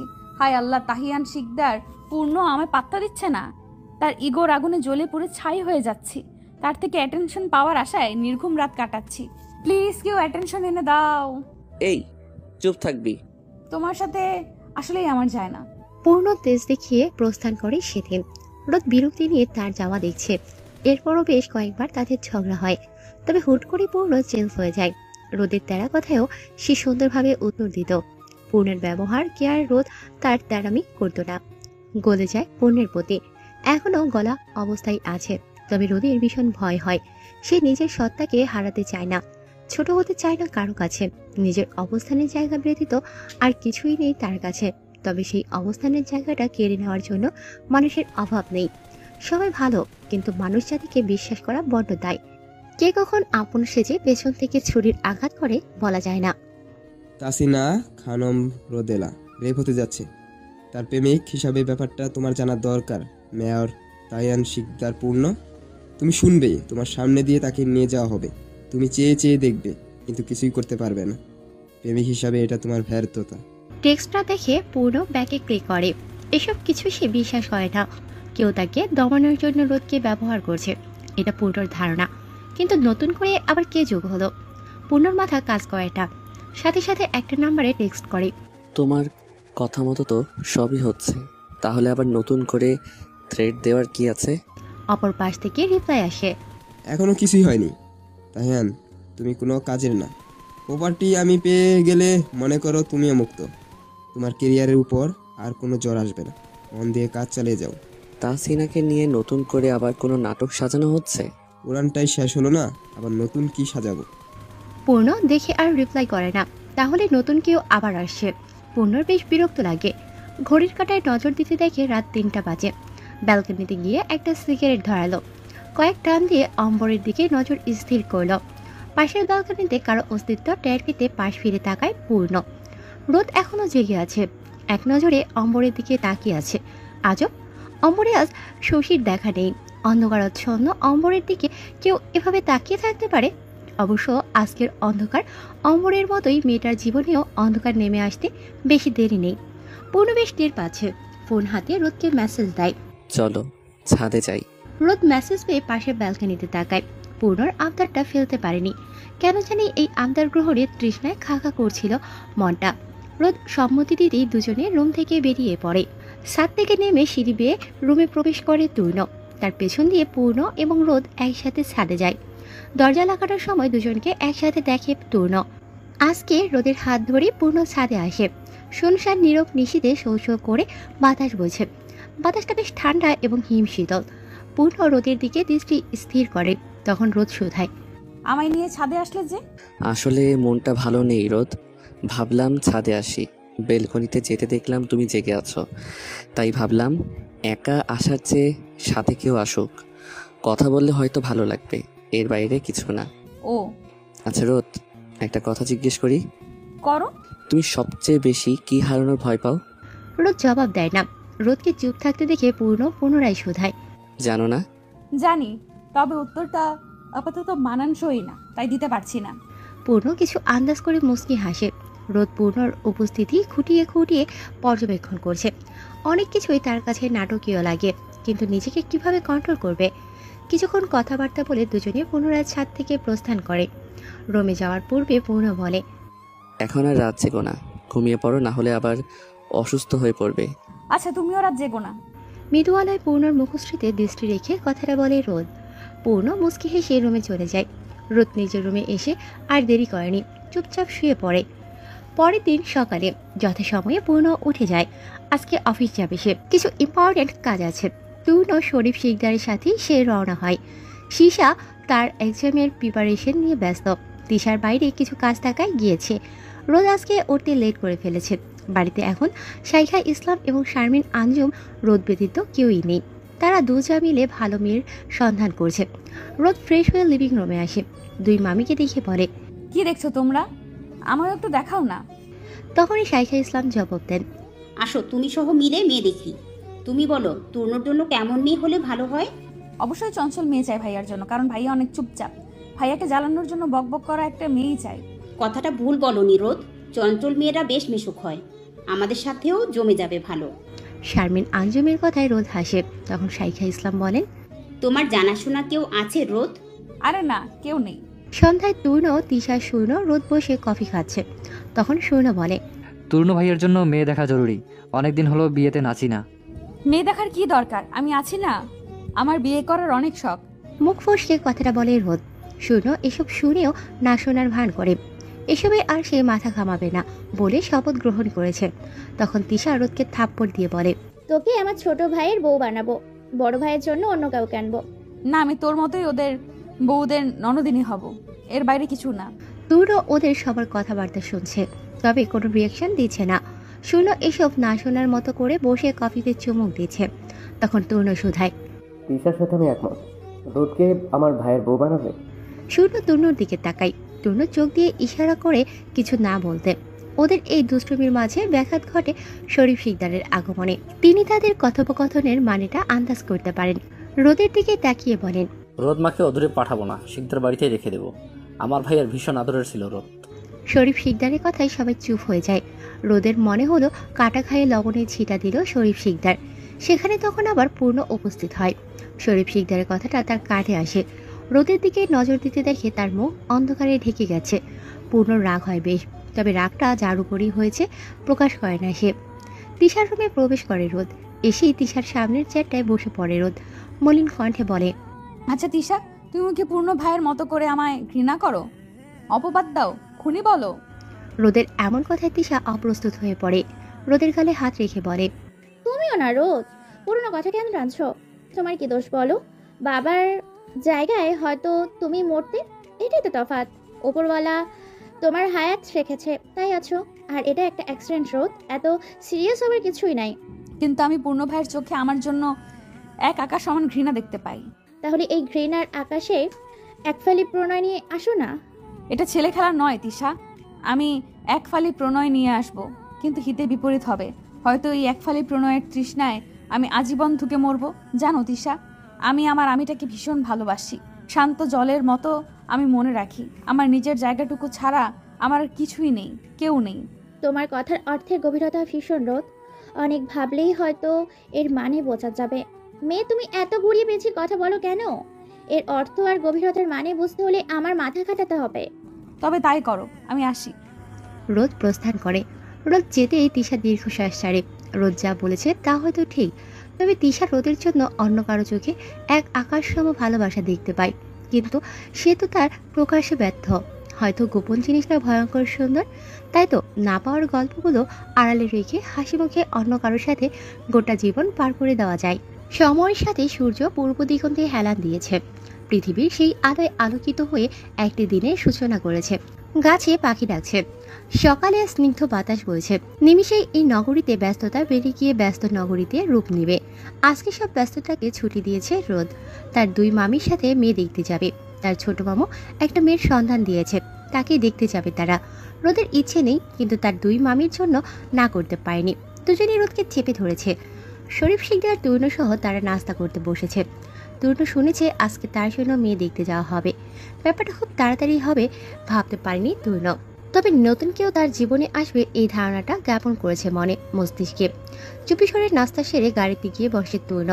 শরীফ শিকদার আর শূন্য আসতে ড্রাইভার গাড়ি স্টার্ট দেয়। তূর্ণ বাইরে তাকিয়ে আছে। পাশে শূন্য তার বাবার সাথে নতুন প্রজেক্ট নিয়ে কথা বলছে। তূর্ণর হিসেবে মন নেই। পুরোনো দিনের স্মৃতি আর সময়টাকে তূর্ণ ভীষণ মিস করছে। খুব করে ফেলে আসা দিনে ফিরে যেতে মন চাচ্ছে। সে যদি মেয়ে হতো তাহলে এখন কি করতো? না তো, সে তো মেয়ে না। মেয়ে হলে না হয় কেঁদে কেঁদে ভালোবাসি বলতে পারতো। সে যে ছেলে, পাথর বুকে বসে রেখে অনিচ্ছা সত্ত্বেও থাকা সত্ত্বেও বিপরীত কারো সাথে গোটা জীবনে নিঃশব্দে পার করে দেবে। দীর্ঘশ্বাস ছেড়ে 4th ফ্লোরে যায় তূর্ণ। নিজের ডেস্কে বসে আছে আনমনা হয়ে। 11টার দিকে রওনা হয় সাইখা ইসলাম, রোদ, শারমিন, আঞ্জুম।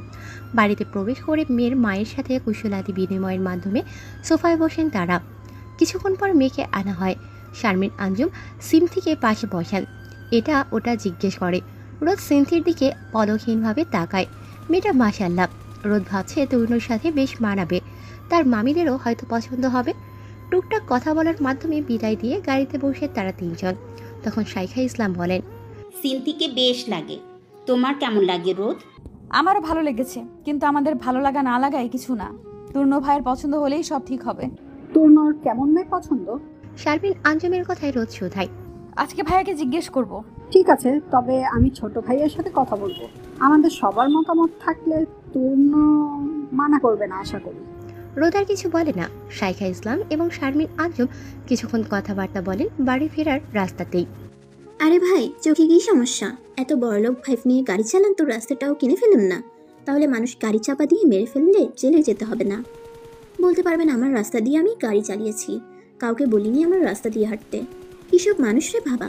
আমার মতো ইনোসেন্ট মেয়েটাকে মেরে ফেললে কি হবে বলুন তো? এমন মেয়ে খুঁজে পাবেন জীবনে? অচেনা মেয়েটার কথায় ভেবাচাকা খেয়ে যায় তূর্ণ। একদমই এতগুলো কথা কেউ বলতে পারে, তাও এমন আগোছালো ভাবে। তূর্ণকে চুপ থাকতে দেখে সিনথি আবারও বলে, সরি বলুন এক্ষুনি। সরি বলবো কেন? তূর্ণর তেরা কথায় সিনথি পুনরায় শোধায়, একটু আগে আমায় মেরে ফেলতে যাচ্ছিলেন, দেখুন আমার হাতে ব্যথা পেয়েছি। আপনি রাস্তায় দেখে শুনে চলতে পারেন না, সেটা কি আমার দোষ? হর্ন দিলেও সরেন না, ট্যাড়াদের মতো হাঁটতে থাকেন। এই, আপনাই আমি জ্ঞান দিতে বলিনি। আপনাকেও আমি বলিনি নিজের ঢাক ঢোল পেটাতে, তাও অচেনা একজন মানুষের কাছে। আমার লেট হয়ে যাচ্ছে বলে ছেড়ে দিলাম আপনায়, নাহলে বুঝিয়ে দিতাম আমি কি জিনিস। আমারও তাড়া আছে দেখে ছেড়ে দিলাম আপনার, নাহলে গাড়ি চাপা দিয়ে বুঝিয়ে দিতাম আমি কি জিনিস। কথাটা বলে তূর্ণ গাড়িতে উঠে যায়। আপাতত তূর্ণের মেজাজ গরম। হর্ন বাজিয়েছিল, মেয়েটা সরতে লেট করেছে, তাই গাড়ি লাগিয়ে দিয়েছে। দোষটা আসলে তূর্ণর, তবে এসবে ইন্টারেস্ট আসছে না তূর্ণর। মেয়েটাও দেখো 1 নম্বরে ঝোঁকরুটে, একবারে নোবেল প্রাপ্তও বলা যায়। সন্ধ্যার পরে বাড়ি ফিরে তূর্ণ। তখন তিশা তাকে কোল্ড ড্রিঙ্কস এগিয়ে দেয়। তূর্ণ নেয় না সেটা, সোজা রুমে চলে যায়। এই নিয়ে তিশা খানিকটা রাগ করেছে। তার ভাইগুলো না আজকাল কেমন যেন রাগ চড়া হয়ে যাচ্ছে। তিশা বোঝে না কার রাগ তারা কার উপর দিয়ে ঝাড়ছে। মাথা ঠান্ডা করে তূর্ণ লিভিং রুমে আসে। কেউই নেই আপাতত এখানে। তূর্ণ ভালোই লাগলো, অ্যাটলিস্ট একা থাকতে পারবে কিছুক্ষণের জন্য। তখন আবার কোত্থেকে রোদ ছুটে আসে। তূর্ণের কাছে সেই রোদ স্থির হয়ে পড়ে। তূর্ণ ভাইয়া, একটা কথা বলার ছিল। টাকা লাগবে? আরে না, টাকা পূর্ণ ভাইয়াও দেয়। আর এত টাকা দিয়ে আমি কি করব? কিছু না, এবার বলো কি বলবে। বলছিলাম ভাইয়া বিয়ে করবে তো? আচ্ছা বলো তো, তোমার কেমন মেয়ে পছন্দ? এই কথা বলার জন্য এভাবে ছুটে আসা লাগে? আরে বলো। খুব একটা চঞ্চল না, একটু নীরব টাইপের, তবে তার পার্সোনালিটি স্ট্রং হতে হবে। মেয়েটা দেখতে যেমনই হোক, তার মন মানসিকতা ভালো হলেই হবে। সর্বোপরি রোদ পাখির মতো কেউ হলে মন্দ হয় না। রোদ বাজে মেয়ে, রোদের থেকে বেটার মেয়ের অভাব নেই। আই উইশ তাদের মধ্যে কোনো 3 জন আমার ভাইয়ের বউ হবে। গুড। রোদের কথা বাড়ায় না, রুমে এসে সোজা দরজা বন্ধ করে দেয়। রাফি খান যাতে আরো 6 মাস জেলে পড়ে থাকে তার ব্যবস্থা করো। কিছুতেই একে জেল থেকে বের করা যাবে না। কলে কথাটা বলে পূর্ণ। অপর পাশ থেকে একজন সুধায়, কিন্তু স্যার খামোখা একে জেলে রেখে কি হবে? এমনিতে তার বাবা রাজীব খান এসেছে, কয়েকদিনের মধ্যে তার জামিনের ব্যবস্থা করবে। টাকা যাক, আমি টাকা দিতে রাজি, তবুও একে আমি জেলে দেখতে চাই। রাজীব খানের টাকা দিয়ে তার ছেলের জামিন করাতে রাজি, কিন্তু স্যার একে 6 মাস জেলে রেখে কি হবে? কিছু না, আমি একটু বিয়ে করব। কাট কাট গলায় উত্তর দেয় পূর্ণ। অপর পাশের ব্যক্তি পূর্ণ রাগ বুঝতে পেরে বলে, বিষয়টা ক্লিয়ার করে বলুন না স্যার। আমার কাজটা হয়ে গেলে রাফি বাইরে আসলে সমস্যা নেই, এখন আসলে নতুন ঝামেলা। খুব ছলে বলে কৌশলে একে ফাঁসিয়েছি। এর পেছনে অবশ্য কারণ আছে। আপনি? দেখো, আমার কিছু করার নেই। আমি আমার ক্যারিয়ার, সাজানো সাম্রাজ্য শেষ হতে দিতে পারবো না। আমার বাবার পরিশ্রমের ফসল টিকিয়ে রাখার যখন আমায় যত নিচে নামতে হয় আমি নামবো। তবে হ্যাঁ, এই গেমের খেলোয়াড়কে আমি নিজ হাতে খুন করব। আমার প্রতিজ্ঞা এটা। আচ্ছা স্যার, চেষ্টা করে দেখি কি করা যায়। দেখো। পূর্ণ কল কেটে দেয়। ফেসবুক স্ক্রল করতে ব্যস্ত হয়ে পড়ে পূর্ণ। আবার সেই আইডিটাতে যায় পূর্ণ, যেই আইডির পোস্টগুলো তার পছন্দের, কিন্তু আইডির মালিককে সে পাত্তা দেয় না। কিছুক্ষণ আইডি স্টক করে অফলাইন হয়ে যায় পূর্ণ। রাতে ডিনার শেষ করে সিনথি তার ফ্রেন্ড রুষাকে আজকের ঘটনা বলে। বিকেলে বাইরে বের হয়েছিল সিনথি, কোথা থেকে গাড়িতে সে তাকে ধাক্কা মারে। হাতে ব্যথা পেয়েছে, তবে লোকটাকে এক নম্বরে অভদ্র মনে হয়েছে। তার ম্যানার্স শিখেনি মনে হয়, একটাবার সরি বলার প্রয়োজন মনে করেনি। তারা থাকায় এবারের মতো ছেড়ে দিয়েছে, না হলে বুঝিয়ে দিত সিনথিকে জিনিস। মনে মনে 14 গোষ্ঠী উদ্ধার করে দিয়েছে, এই জন্য বেশি একটা ক্ষোভ নেই মনে। সিনথির থেকে সব কথা শুনে রুষা হাসে। বেচারি সিনথি, বান্ধবীর হাসি দেখে গা জ্বলছে তার, তেজ দেখিয়ে বলে, সব রাজাকারের সাথেই কি আমার পরিচয় হয়? এখানে রাজাকার আসলো কোথা থেকে? আকাশ থেকে টপকে এসেছে। শুনলাম তোর বিয়ে হতে যাচ্ছে। আরে ভাই, দেখলেই কি বিয়ে হয়ে যায়? তাও ঠিক। দোয়া কর যাতে বিয়েটা হয়ে যায়। আমার পড়ালেখা ভালো লাগে না। হয়ে যাবে, দেখিস। তাই যেন হয়, 3 বার আমিন। অনেক ভাবনা চিন্তার পর সিদ্ধান্ত হয় সিনথিকে শিকদার বাড়ির বড় পুত্রবধূ করে আনা হবে। এই নিয়ে সবাই বেশ খুশি। পূর্ণ তরুণকে সিনথির পিক দেখাচ্ছে। তরুণ দেখে কিছুটা অবাক হয়, এই সেই ইডিয়েট মেয়েটা। তরুণ পূর্ণর দিকে তাকিয়ে বলে, একে তোরা কোথায় পেয়েছিস? কেন, তুমি চেনো একে? এই তোরা মজা নিচ্ছিস না তো? পূর্ণর কথার জবাবে তরুণ বলে। তখন শূন্য বলে, রোদ সহ পিক দেখো না, ওই দিন যে গেল সিনথি ভাবিকে দেখতে। তরুণ পিক খেয়াল করে, আর কিছু বলে না। তখন পূর্ণ বলে, তাহলে একটা বিয়ে হবে আমাদের বাড়িতে? পূর্ণ জবাব দেয়। তখন শূন্য বলে, ভাইয়া তুমি রাজি? রাজি। কেন রাজি হব না বলতো? সবার ভাবি চাইবে, আমার আর একটা মেয়ে চাই, সমস্যা কোথায়? না, সমস্যা নেই। তরুণ প্রস্থান করে নিজের রুমে চলে যায়। পূর্ণ পায়ের উপর পা তুলে বসে শূন্যের দিকে তাকিয়ে বলে, তা নতুন প্রজেক্টের কাজ সুন্দরভাবে হচ্ছে তো? হ্যাঁ। ঘরের শত্রু বিভীষণ, বাক্যটা চরম সত্য। এখন আবার শত্রু আসলো কোথা থেকে পূর্ণ ভাই? শত্রুর কি অভাব আছে নাকি? যাই হোক, সব ভালো যার শেষ ভালো তার। কথাটা বলে পূর্ণ উঠে চলে যায়। পরের দিন সকালে রান্না শেষ করে সাইখা ইসলাম এবং শারমিন আঞ্জুম সিনথিদের বাড়ি যায়। কল করেই এসেছে। সিনথি শিকদার বাড়ির বড়দের দেখে গেস করে বিয়েটা হয়তো হবে। রাতে তার মায়ের থেকে শুনেছে ছেলে সম্পর্কে। যতটুকু শুনেছে সিনথির পছন্দই হয়েছে। যদিও পিক দেখিনি, সিনথি প্রেম ভালোবাসা বিশ্বাস করে না, যা হবে বিয়ের পর হালাল ভাবে। তাই তো 20টা বছর ধরে নিজের হালাল সম্পর্কের জন্য অপেক্ষায় ছিল। শারমিন আঞ্জুম সিনথিকে দেখে বলেন, আগামীকাল তুমি আমাদের বাড়ি এসো তোমার গুরুজনদের সাথে। কিন্তু আন্টি, এটার তো নিয়ম নেই। নিয়মের ঠিক আছে মা, তুমি পরিচিত হতে যাবা, আর ভবিষ্যতে এই মেয়েগুলোর সাথে তুমি মিশে থাকবা, তাই না? গেলে সমস্যা কোথায়? সিনথি তার আম্মুর দিকে তাকায়। আফিয়া ইসলাম হেসে বলেন, সিনথি শুনেছে আহিয়ান শিকদার তরুণ সম্পর্কে সব ঠিকঠাক হলে না হয় ওরা মিট করবে, এমনিতে দেখা হবে, পরিচিতি হওয়া যাবে। এখন গেলে এটা কেমন বেমানান লাগে। আমরা এসব নিয়ে ভাবি না, আর কেউ কিছু বলবে না। ঠিক আছে, গেলে না হয় যাবে।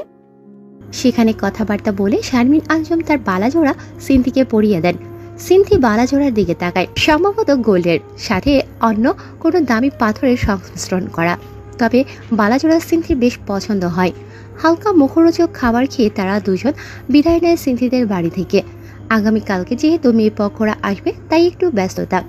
বাড়িতে এসে পূর্ণর হাতে লিস্ট ধরিয়ে দেন সাইখা ইসলাম। যেহেতু বড় ভাইয়ের বিয়ে, ছোট ভাই হিসেবে দায়িত্ব আছে। পূর্ণ তার দলের মিরাজ এবং নিশাদকে ডেকে নেয়। লিস্ট জিনিসপত্র ওদের দিয়েই আনায়। রোদ তিশা বসে বসে প্ল্যান করেছে তাদের পরিবারের নতুন সদস্যের আগমন নিয়ে। তরুণ তার পেন ড্রাইভে সংরক্ষণ করা কিছু পিকচার দেখছে। মনটা ভারী হয়ে আছে তার। সব মানতে কষ্ট হচ্ছে, তবুও মেনে নিতে হচ্ছে। পরিবারের বড় ছেলে সে, বাবা নেই, তার উপর মা বোনদের আশায় কিভাবে জল ঢালে। পূর্ণর কথা ভাবলে তরুণ আর আগাতে পারে না। পূর্ণ রোদকে ভালোবাসে, আর রোদ পূর্ণকে, এটাই বিশ্বাস করে তরুণ। অবশ্য তাদের মেলামেশায় এটাই প্রমাণিত হয়। আর বেশি ভাবে না তরুণ। পরের দিন শিকদার বাড়িতে আসেন আফিয়া ইসলাম এবং তার বোন আতিয়া এবং সিনথির বাবা সোহানুর রহমান। তাদেরকে বেশ সুন্দরভাবে বরণ করে নেওয়া হয়। পূর্ণ সব কিছু দেখছে। সিনথিকে আনা হয়নি এই নিয়ে শাইখা ইসলাম বেশ রাগ করেছে। তরুণ সোফায় বসে বসে সবাইকে পর্যবেক্ষণ করছে। আজকে নিজেকে লজ্জাবতী নারী মনে হচ্ছে, না হলে চুপচাপ বসে থেকে সবার কথা শোনা লাগে। রোদ পূর্ণর তারা মজা নিচ্ছে তরুণের সাথে। তিশা শূন্য বাদ যায়নি, পেয়েছে সুযোগ। তাদের খাওয়া দাওয়া কথাবার্তার পর্ব শেষ হতে সিদ্ধান্ত হয় 2 দিন পর গিয়ে এঙ্গেজমেন্ট হবে। সবাই বেশ হাসি খুশিভাবে দিনটা পার করে। পরের দিন ইউনিভার্সিটিতে যায় রোদ। আজকে তিশা আসেনি। রোদও আসতো না, কিন্তু তার অ্যাসাইনমেন্ট ছিল, সেগুলো জমা দিতে হবে। রোজকার মতোই কাজ সেরে গেটের সামনে আসে রোদ। রিস্কার জন্য কিছুটা সামনে আসতেই পূর্ণর গাড়ি দেখা যায়। পূর্ণ ভার্সিটিতে আসবে রোদকে তো বলেনি। গাড়ির আশেপাশে কাউকেই পায়নি রোদ। কাঠখোট্টা রোদের মধ্যে রিস্কার জন্য দাঁড়িয়ে আছে রোদেলা। গাড়ির পিছনে বসে আছে পূর্ণ। রোদকে যেতে দেখেছে এদিক দিয়েই, কিন্তু সেসবে তার ইন্টারেস্ট নেই। সে যে কাজে এসেছে, তাহলেই চলে যাবে এই প্রাঙ্গণ ছেড়ে। রোদের সামনে হুট করে একটা কালো মাইক্রো এসে দাঁড়ায়। রোদ কিছু বুঝে ওঠার আগেই তাকে ক্লোরোফর্ম দিয়ে অজ্ঞান করা হয়। গাড়িতে বসে থাকা একজন কলে বলে, কাজ হয়ে গেছে, এবার তুই চলে আয়, তোকে দিয়ে শুভ কাজটা করাবো। অপর পাশ থেকে উত্তর আসে, এই কাজ ছাড়া অন্য কাজ থাকলে দে, এটা আমি করতে পারবো না। তাহলে ঠিক আছে, তোর কেরিয়ার শেষ ধরে নে, তোর বাবার তিলে তিলে গড়া সাম্রাজ্যও শেষ। যা খুশি কর, আমি কারোর হুকুমে চলতে পারবো না। আর ওর গায়ে একটা আঁচড় লাগলে তোদের সব কয়টাকে আমি কবরস্থানে পাঠাবো। অপর পাশের ব্যক্তি কল কেটে দেয়। এ পাশের ব্যক্তি গাড়িতে থাকা রোদের দিকে তাকায়। ঘুমন্ত রোদের চুল টেনে নিজের মুখোমুখি এনে বলে, তোর প্রেমিক তোকে আমার হাতে তুলে দিয়েছে, আপাতত তুই ভোগের সামগ্রী। সন্ধ্যা গড়িয়ে যায়, রোদের ফোন সুইচ অফ। এই নিয়ে সবার দুশ্চিন্তার শেষ নেই। পূর্ণ শুনেছে ব্যাপারটা, তবে কোনো রকমের রিয়েক্ট করেনি। তিশা বুঝলেও পূর্ণ বোধহয় খুশি হয়েছে রোদ নেই। শরীফ শিকদার থানায় ইনফর্ম করেছেন। পূর্ণ অফিসে থাকাকালীন খবর পায় সে আর বাড়ি আসেনি। ভার্সিটির প্রাঙ্গণ থেকে যতগুলো সিসিটিভি আছে সবগুলোর ফুটেজ চেক দেয়। থানায় কল দিয়ে জানতে পারে রাফি খান কয়েকদিন আগে ছাড়া পেয়েছেন। তরুণের মনে ভয় ঢুকে যায়, রোদের কিছু হয়ে যাবে না তো। কল দিয়ে কয়েকজনকে ধমকাধমকি করে তরুণ, থ্রেট দিয়ে বলে, 1 ঘন্টার মধ্যে শিকদার বাড়িতে রোদকে চাই আমি, তাহলে সব কয়টার খবর আছে। কথাটা বলে তরুণ কল কেটে দেয়। তরুণ শিকদার বাড়িতে আসে। তার আম্মু চিন্তা করছে বেশ। তরুণ পূর্ণর খোঁজ করতে জানতে পারে সে বাইরে গেছে কোনো দরকারে। তরুণ রাগ হয়, পূর্ণ এত ডোন্ট কেয়ার ভাব নিয়ে থাকে কেন? তার কি দায়িত্বজ্ঞান কিছুই নেই? এত তেরা কেন পূর্ণ? রোদের সাথে তার কি শত্রুতা? আজকে তরুণ জেনে ছাড়বে। অনেকদিন হয়েছে, অনেক দেখেছে, আর না। পূর্ণকে বার কয়েক কল দিলেও রিসিভ হয় না। মেজাজ মুহূর্তেই খারাপ হয়ে যায় তরুণের। আজকে পূর্ণর সাথে তার অনেক বোঝাপড়া আছে। ক্রোধ নিয়ে লিভিং রুমে আসতে দেখে রোদ আর পূর্ণ একসাথে প্রবেশ করছে। রোদের কাঁধে পূর্ণর হাত। পূর্ণ তরুণকে দেখে বলে, আরে ভাইয়া, তুমি এসে পড়েছো? দেখতেই পাচ্ছিস। রেগে যাচ্ছ কেন? তোর সাথে আমার কথা আছে। আপাতত না, একবারে তোমার বিয়ের পর বলিও। রোদ, ভেতরে যাও। পূর্ণ কণ্ঠস্বর খাদে নামিয়ে বলে। রোদ আর দেরি করেনি, ভেতরে চলে যায়। তখন পূর্ণ বলে, তোমাকে আমার কিছু বলার ছিল। তার আগে আমার কথা শেষ করতে দে। তুমি রেগে আছো? রোদ এতক্ষণ কোথায় ছিল? আরে রাফি ওকে কিডন্যাপ করতে চেয়েছিল, ওটাকে মেরে তোমার ভালোবাসাকে উদ্ধার করে আনলাম। এবার আমায় পুরস্কৃত করো ভাইয়া। লাস্ট কথাটা আসতেই বলে পূর্ণ। তখন তরুণ বলে, বাজে কথা ছাড় পূর্ণ, আমি নতুন অধ্যায় শুরু করতে যাচ্ছি। মজা করছি রে ভাই, তোমায় কিছু বলার ছিল। আগামীকালকে বলিস, এখন আমার কাজ আছে। ঠিক আছে। কথাটা বলে তরুণ প্রস্থান করে। পূর্ণ কপাল স্লাইড করতে করতে বসে পড়ে। সে তো জানতো আজকে রোদ কিডন্যাপ হবে। এটাতে পুরো দমে পূর্ণ নিজেই সাহায্য করেছে। পূর্ণ বুঝতে পারছে না কি করবে। রোদ কখনো জানতে পারলে হয়তো ঘৃণা করবে তাকে, কিন্তু তাতে পূর্ণর কিছু যায় আসে না। সে নিজেই তো রোদকে সহ্য করতে পারে না, শুধু নিজের ক্যারিয়ার জন্য বাধ্য হয়ে নাটক করছে। না হলে রোদকে পাত্তা দেওয়ার জন্য পূর্ণর বয়ে গেছে। কিন্তু রোদ তো সিরিয়াস হয়ে গেছে পুরো দমে। পূর্ণ চায় না তাকে ভালোবেসে কষ্ট পাক। দুমেরুর দুজন মানুষ কখনো এক হতে পারবে না, এটা কখনোই সম্ভব নয়। তরুণ রোদকে ভালোবাসে, এটা পূর্ণ বিশ্বাস করে, কিন্তু চাইলে এখন রোদকে তরুণের হাতে দেবে না পূর্ণ, কিছুতেই না। গেমটা তাদের মধ্যে আসল গুটি হাতছাড়া হয়ে গেলে গেম ওভার। সেজন্য গেমটা চালিয়ে নিতে হলে গুটি তো নিজের করেই রাখতে হবে। পূর্ণ হাসে, ডেভিল হাসি দেয়। মিস তাসিনা খানম রোদেলা কি এক প্রপার্টি, তোমার বাপ তোমায় দিয়ে গেল। কি আফসোস এই প্রপার্টির প্রতি এত মানুষের লোভ জানো তো? তোমায় মেরে প্রপার্টি নিজেদের করতে দুবারও ভাববে না। তবে পূর্ণ এমন না, তার এসবে ইন্টারেস্ট নেই। পূর্ণ উঠে দাঁড়ায়, তখন আবার শরীফ শিকদার এসে তাকে পুনরায় বসিয়ে দেয়। পূর্ণর বিরক্ত লাগছে শরীফ শিকদারকে। জল শক্ত করে হাত মুষ্টি বদ্ধ করে নেয় সে। তখন শরীফ শিকদার বলেন, পূর্ণ বাবা রেগে যাচ্ছ কেন? এখন কথা বলার মুড নেই আমার, আপনি আসুন, পরে আলোচনা হবে। ঠিক আছে, তাহলে তুমি রুমে যাও। রোদ রুমে বসে আজকের কথা ভাবছে। ভাগ্যিস পূর্ণ ঠিক সময় তাকে বাঁচিয়ে নিয়েছে, না হলে কি অঘটন ঘটত। ওই লোকগুলো বোধ হয় পূর্ণর পাঠানো ছিল, যারা তাকে ওই গোডাউন থেকে সরিয়ে এনেছে। রোদ তেমন কাউকে দেখেনি গোডাউনে।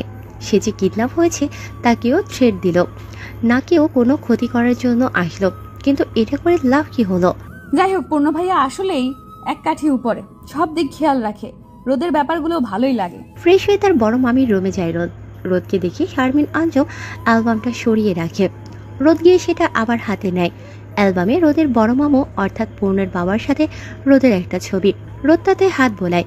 প্রসঙ্গ এড়িয়ে যেতে রোদ বলে, মামি, সিনথিয়া আপুকে কেমন লাগলো? মেয়ে তো মাশাআল্লাহ, তুর্ণ রাজি। রোদ হাসে।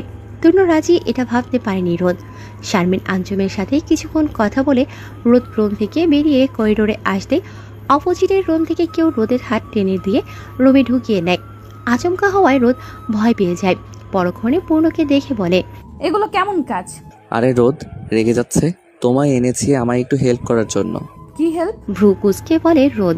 তখন পূর্ণ শোধায়, আমার সাথে কাজ খুঁজবে, কাজ খুঁজে বের করতে পারলে সেটাই করবে।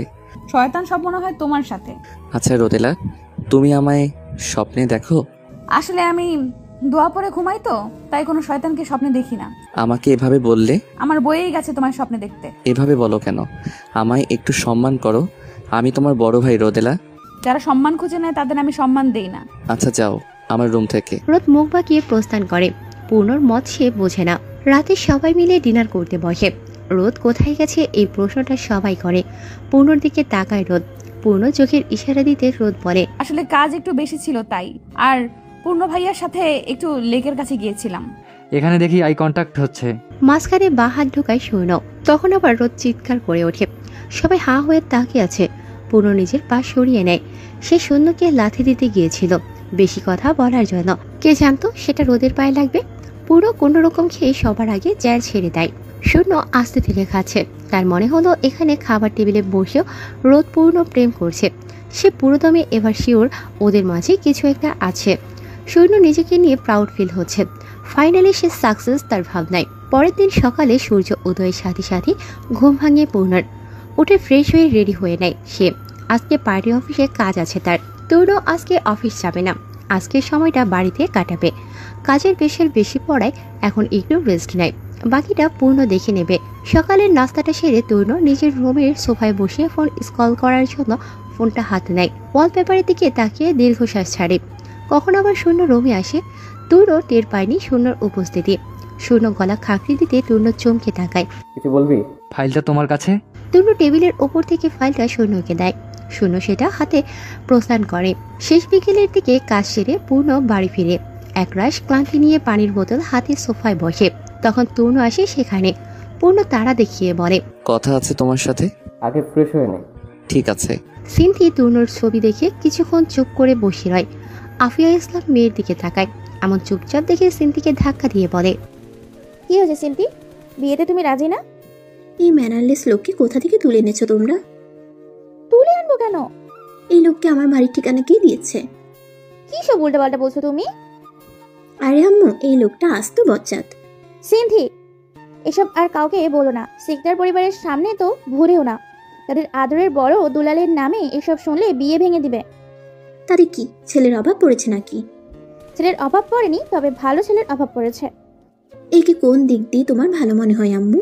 তুমি কি আহিয়ানের সাথে পুরো পরিচিত? এই লোকটার নাম আহিয়ান। আহিয়ান সিকদার দোনো। 2 দিন আগে আমায় গাড়ি দিয়ে ধাক্কা মেরেছিল ইনি। হাতে ব্যথা পেয়েছি জানো আম্মু। গাড়ি থেকে নেমে উল্টো রাগ দেখিয়েছে আমার সাথে। একবারও সরি বলেনি। এমনকি জিজ্ঞাসা করেনি ব্যথা পেয়েছি কিনা। এমনকি হসপিটালে নিয়ে যাওয়ার কথাও মুখ দিয়ে বের করেননি। এমনকি টাকাও দেয়নি ওষুধ কিনে খাওয়ার। দেখো কি লেভেলের গিফটটা। হয়তো তারা ছিল।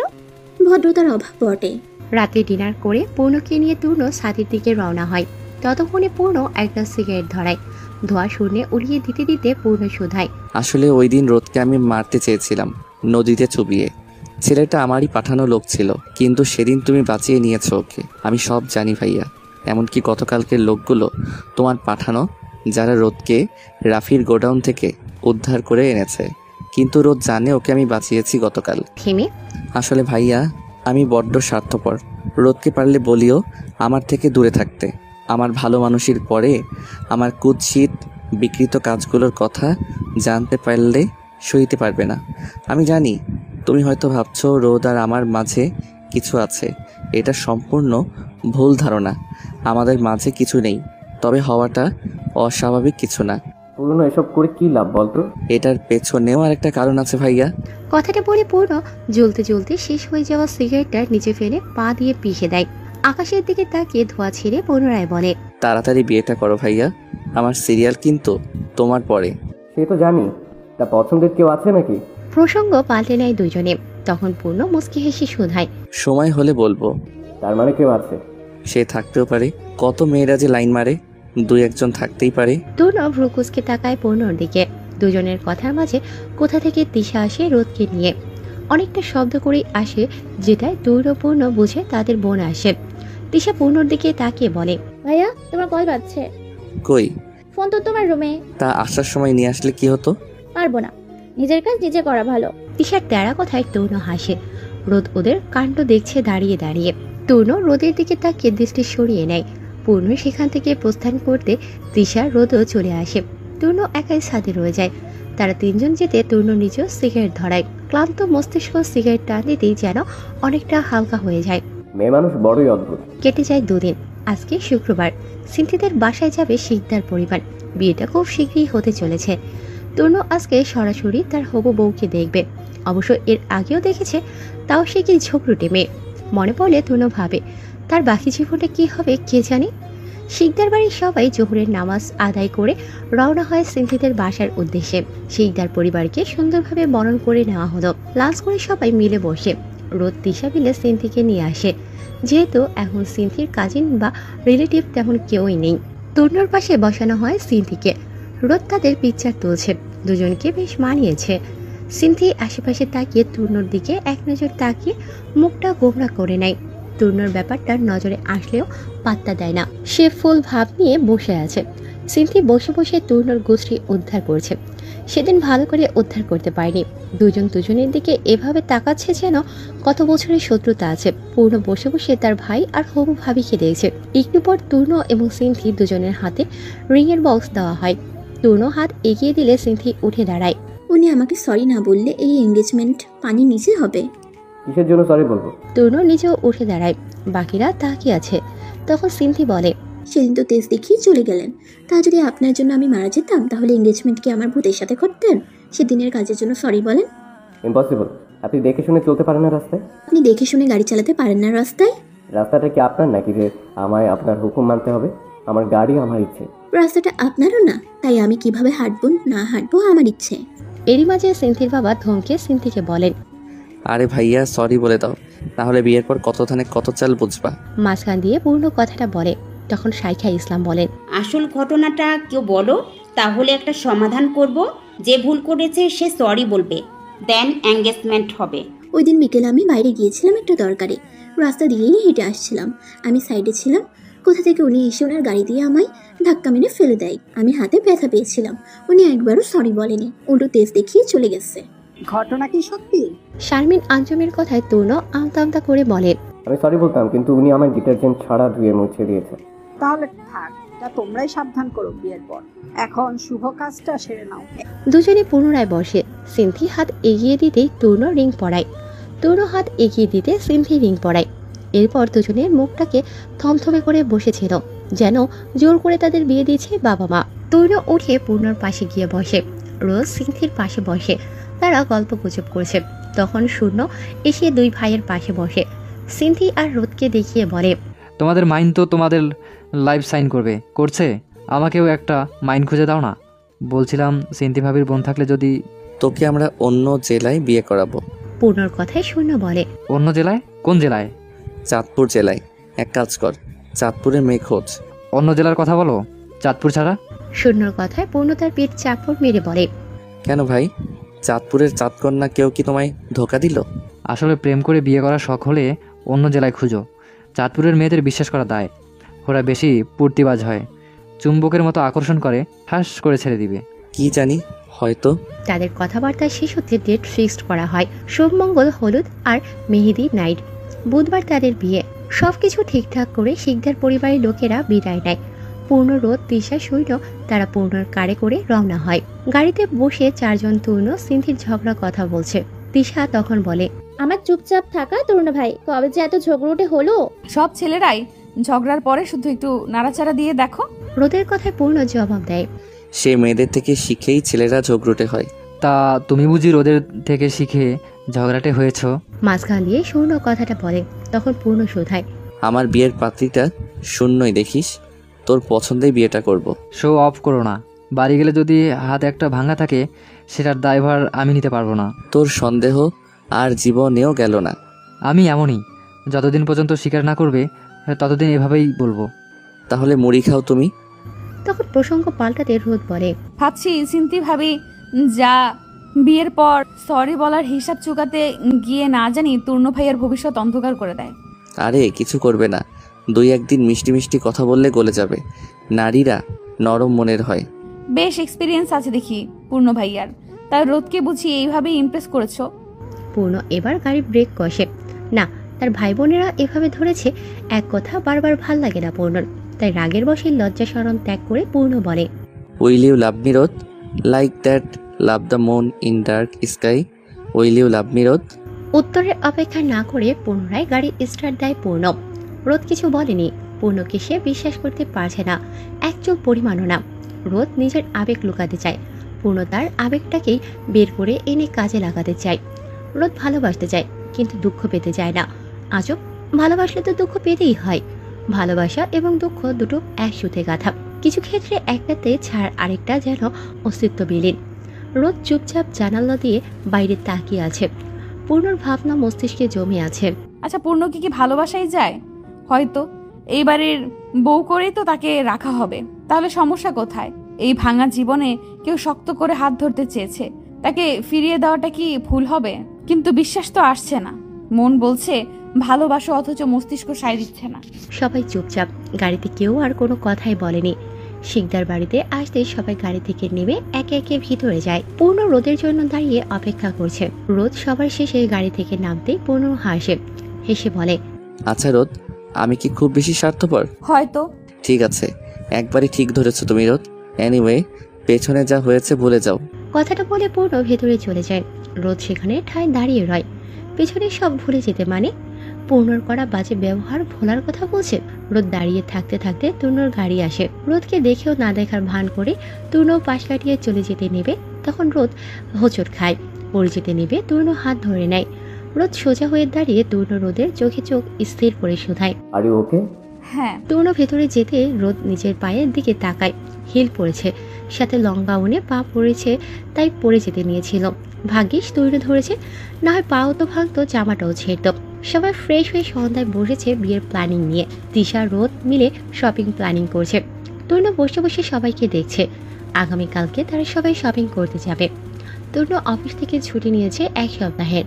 এখন অফিসের কাজের চাপ বেশি। শরীফ শিকদারের ওপর পড়বে, সাথে পূর্ণ তো আছেই। শাইখা ইসলাম সিন্থিকে কল দিয়েছে। তার কাজিনরা মিলে মজা করছে। তূর্ণর এসবে মনোযোগ নেই। কিছুক্ষণ সবার সাথে থেকে রুমে চলে যায় তূর্ণ। ব্যালকনিতে দাঁড়িয়ে অম্বরে জলজল করা শশীর দিকে তাকিয়ে রয় সে। দীর্ঘশ্বাস ছাড়ে তূর্ণ। আমার ভালোবাসা ভালো থাকুক, অন্য কারোর ভালোবাসা। তখন আবার সিনথির মেসেজ আসে। তূর্ণ সিন করে। মেয়েটা যে চঞ্চল সেটা তূর্ণ বেশ বুঝেছে। আসার সময় অত তাড়াহুড়োয় আসার কি ছিল? একটু তো বলে আসতে পারতেন, হবু বউ নিজের খেয়াল রেখো এই 3 দিনে, তারপর আমি তোমার খেয়াল রাখবো। পারবো না। এই এই, আপনি এত প্যারা কেন? আমি আপনার বউ হতে যাচ্ছি, কথাটা কি ভুলে গেছেন? না, একদমই না। তাহলে একটু ভয়ডর মনে ঢুকান। বিয়ের পর যে কি হবে? কি হবে? কিছুই হবে না। আপনি আমায় ভয় পাচ্ছেন না? ওইরকম পিচ্চি বাচ্চাদের আমি ভয় পাবো? বিয়ে ক্যান্সেল। হ্যাঁ, বললেই তো হয়ে যায়। সিনথি আর রিপ্লাই করে না। মনে মনে তৈরকে হাজারটা বকা দিচ্ছে। সেই সাথে ঠিক করে রেখেছে এসব অপমান ঘাটদারামি সব কিভাবে সুদে আসলে তুলে নেবে। শালা তো ভারী তারা, এত ইগো কেন শরীরে? আমার ইগো কি কম আছে নাকি? বিয়েটা শুধু হোক, তারপর তোর খবর না করেছি আমি, তাহলে আমার নামও সিনথি না। ফোনটা রেখে হাত পা ছড়িয়ে ছিটিয়ে ঘুমায় সিনথি। আজকে অনেক টায়ার্ড সে। পরের দিন সকালে নাস্তা করে সবাই বের হয়েছে শপিং করতে, শুধু পূর্ণ, তরুণ, শূন্য, শরীফ, শিকদার ছাড়া। তবে পূর্ণ আরও পরে যাবে তার কাজ শেষ হলেই।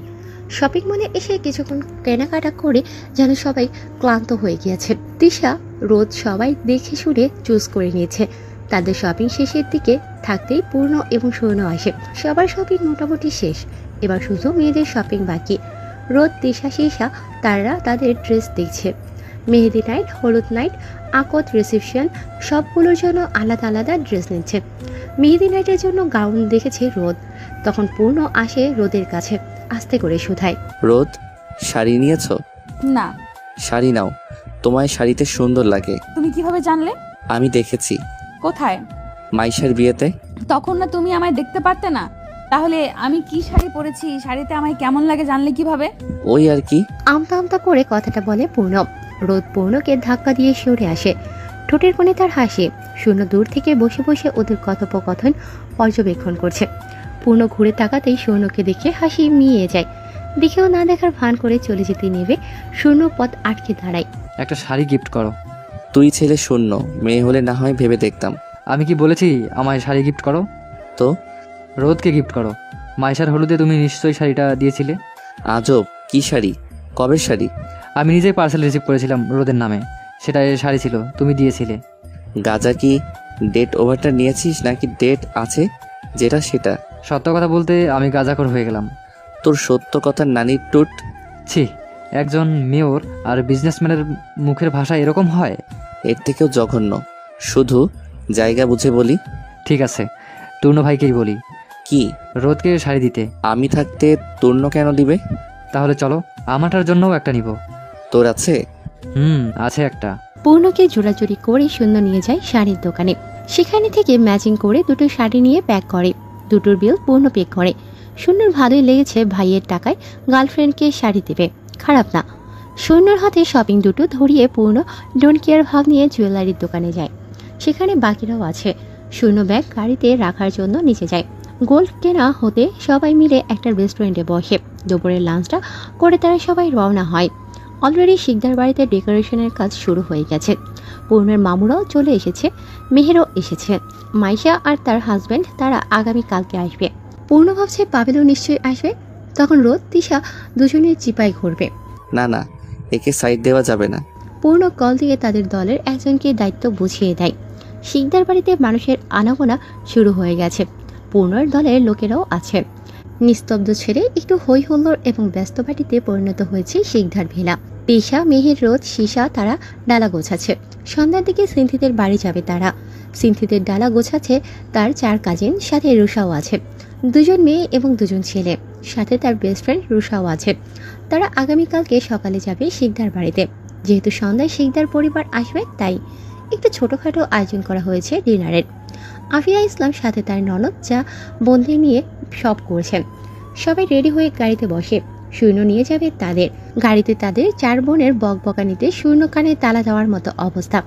মনে মনে পূর্ণকে বকছে শূন্য, তাকে পাঠানোর জন্য কি গেছে। এদের বকবকে কান ধরে গেছে। তবুও আশাবাদী, যদি একটা সুন্দরী বেআইনের সাথে ফ্লাইট করা যায়। পরক্ষণে মনে পড়ে তার তেজি দেশি মরিচের কথা। ঘাড়ে মাথা একটাই, সেটা হারাতে চায় না শূন্য। সিনথিদের বাড়ি এসে ডালা নিয়ে ভেতরে যায় শিকদার ভিলার রমণীগণ। শূন্য একটু চুলগুলো স্লাইড করে ভেতরে যায়। তাদেরকে হরেক রকম নাস্তা দেওয়া হয়।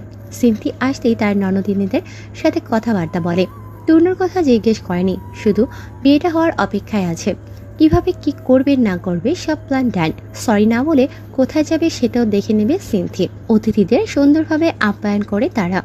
রাতে ডিনারটা করে পুনরায় রওনা হয়ে যায় তারা সবাই।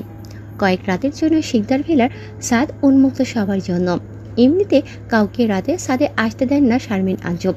তবু চুরি করে করে যে তার ছেলেরা সাদে আসে সেটা টের পাননি তিনি। মৃদু বাতাস, নিস্তব্ধ প্রকৃতি, পূর্ণ শীতল বাতাস গায়ে মাখছে।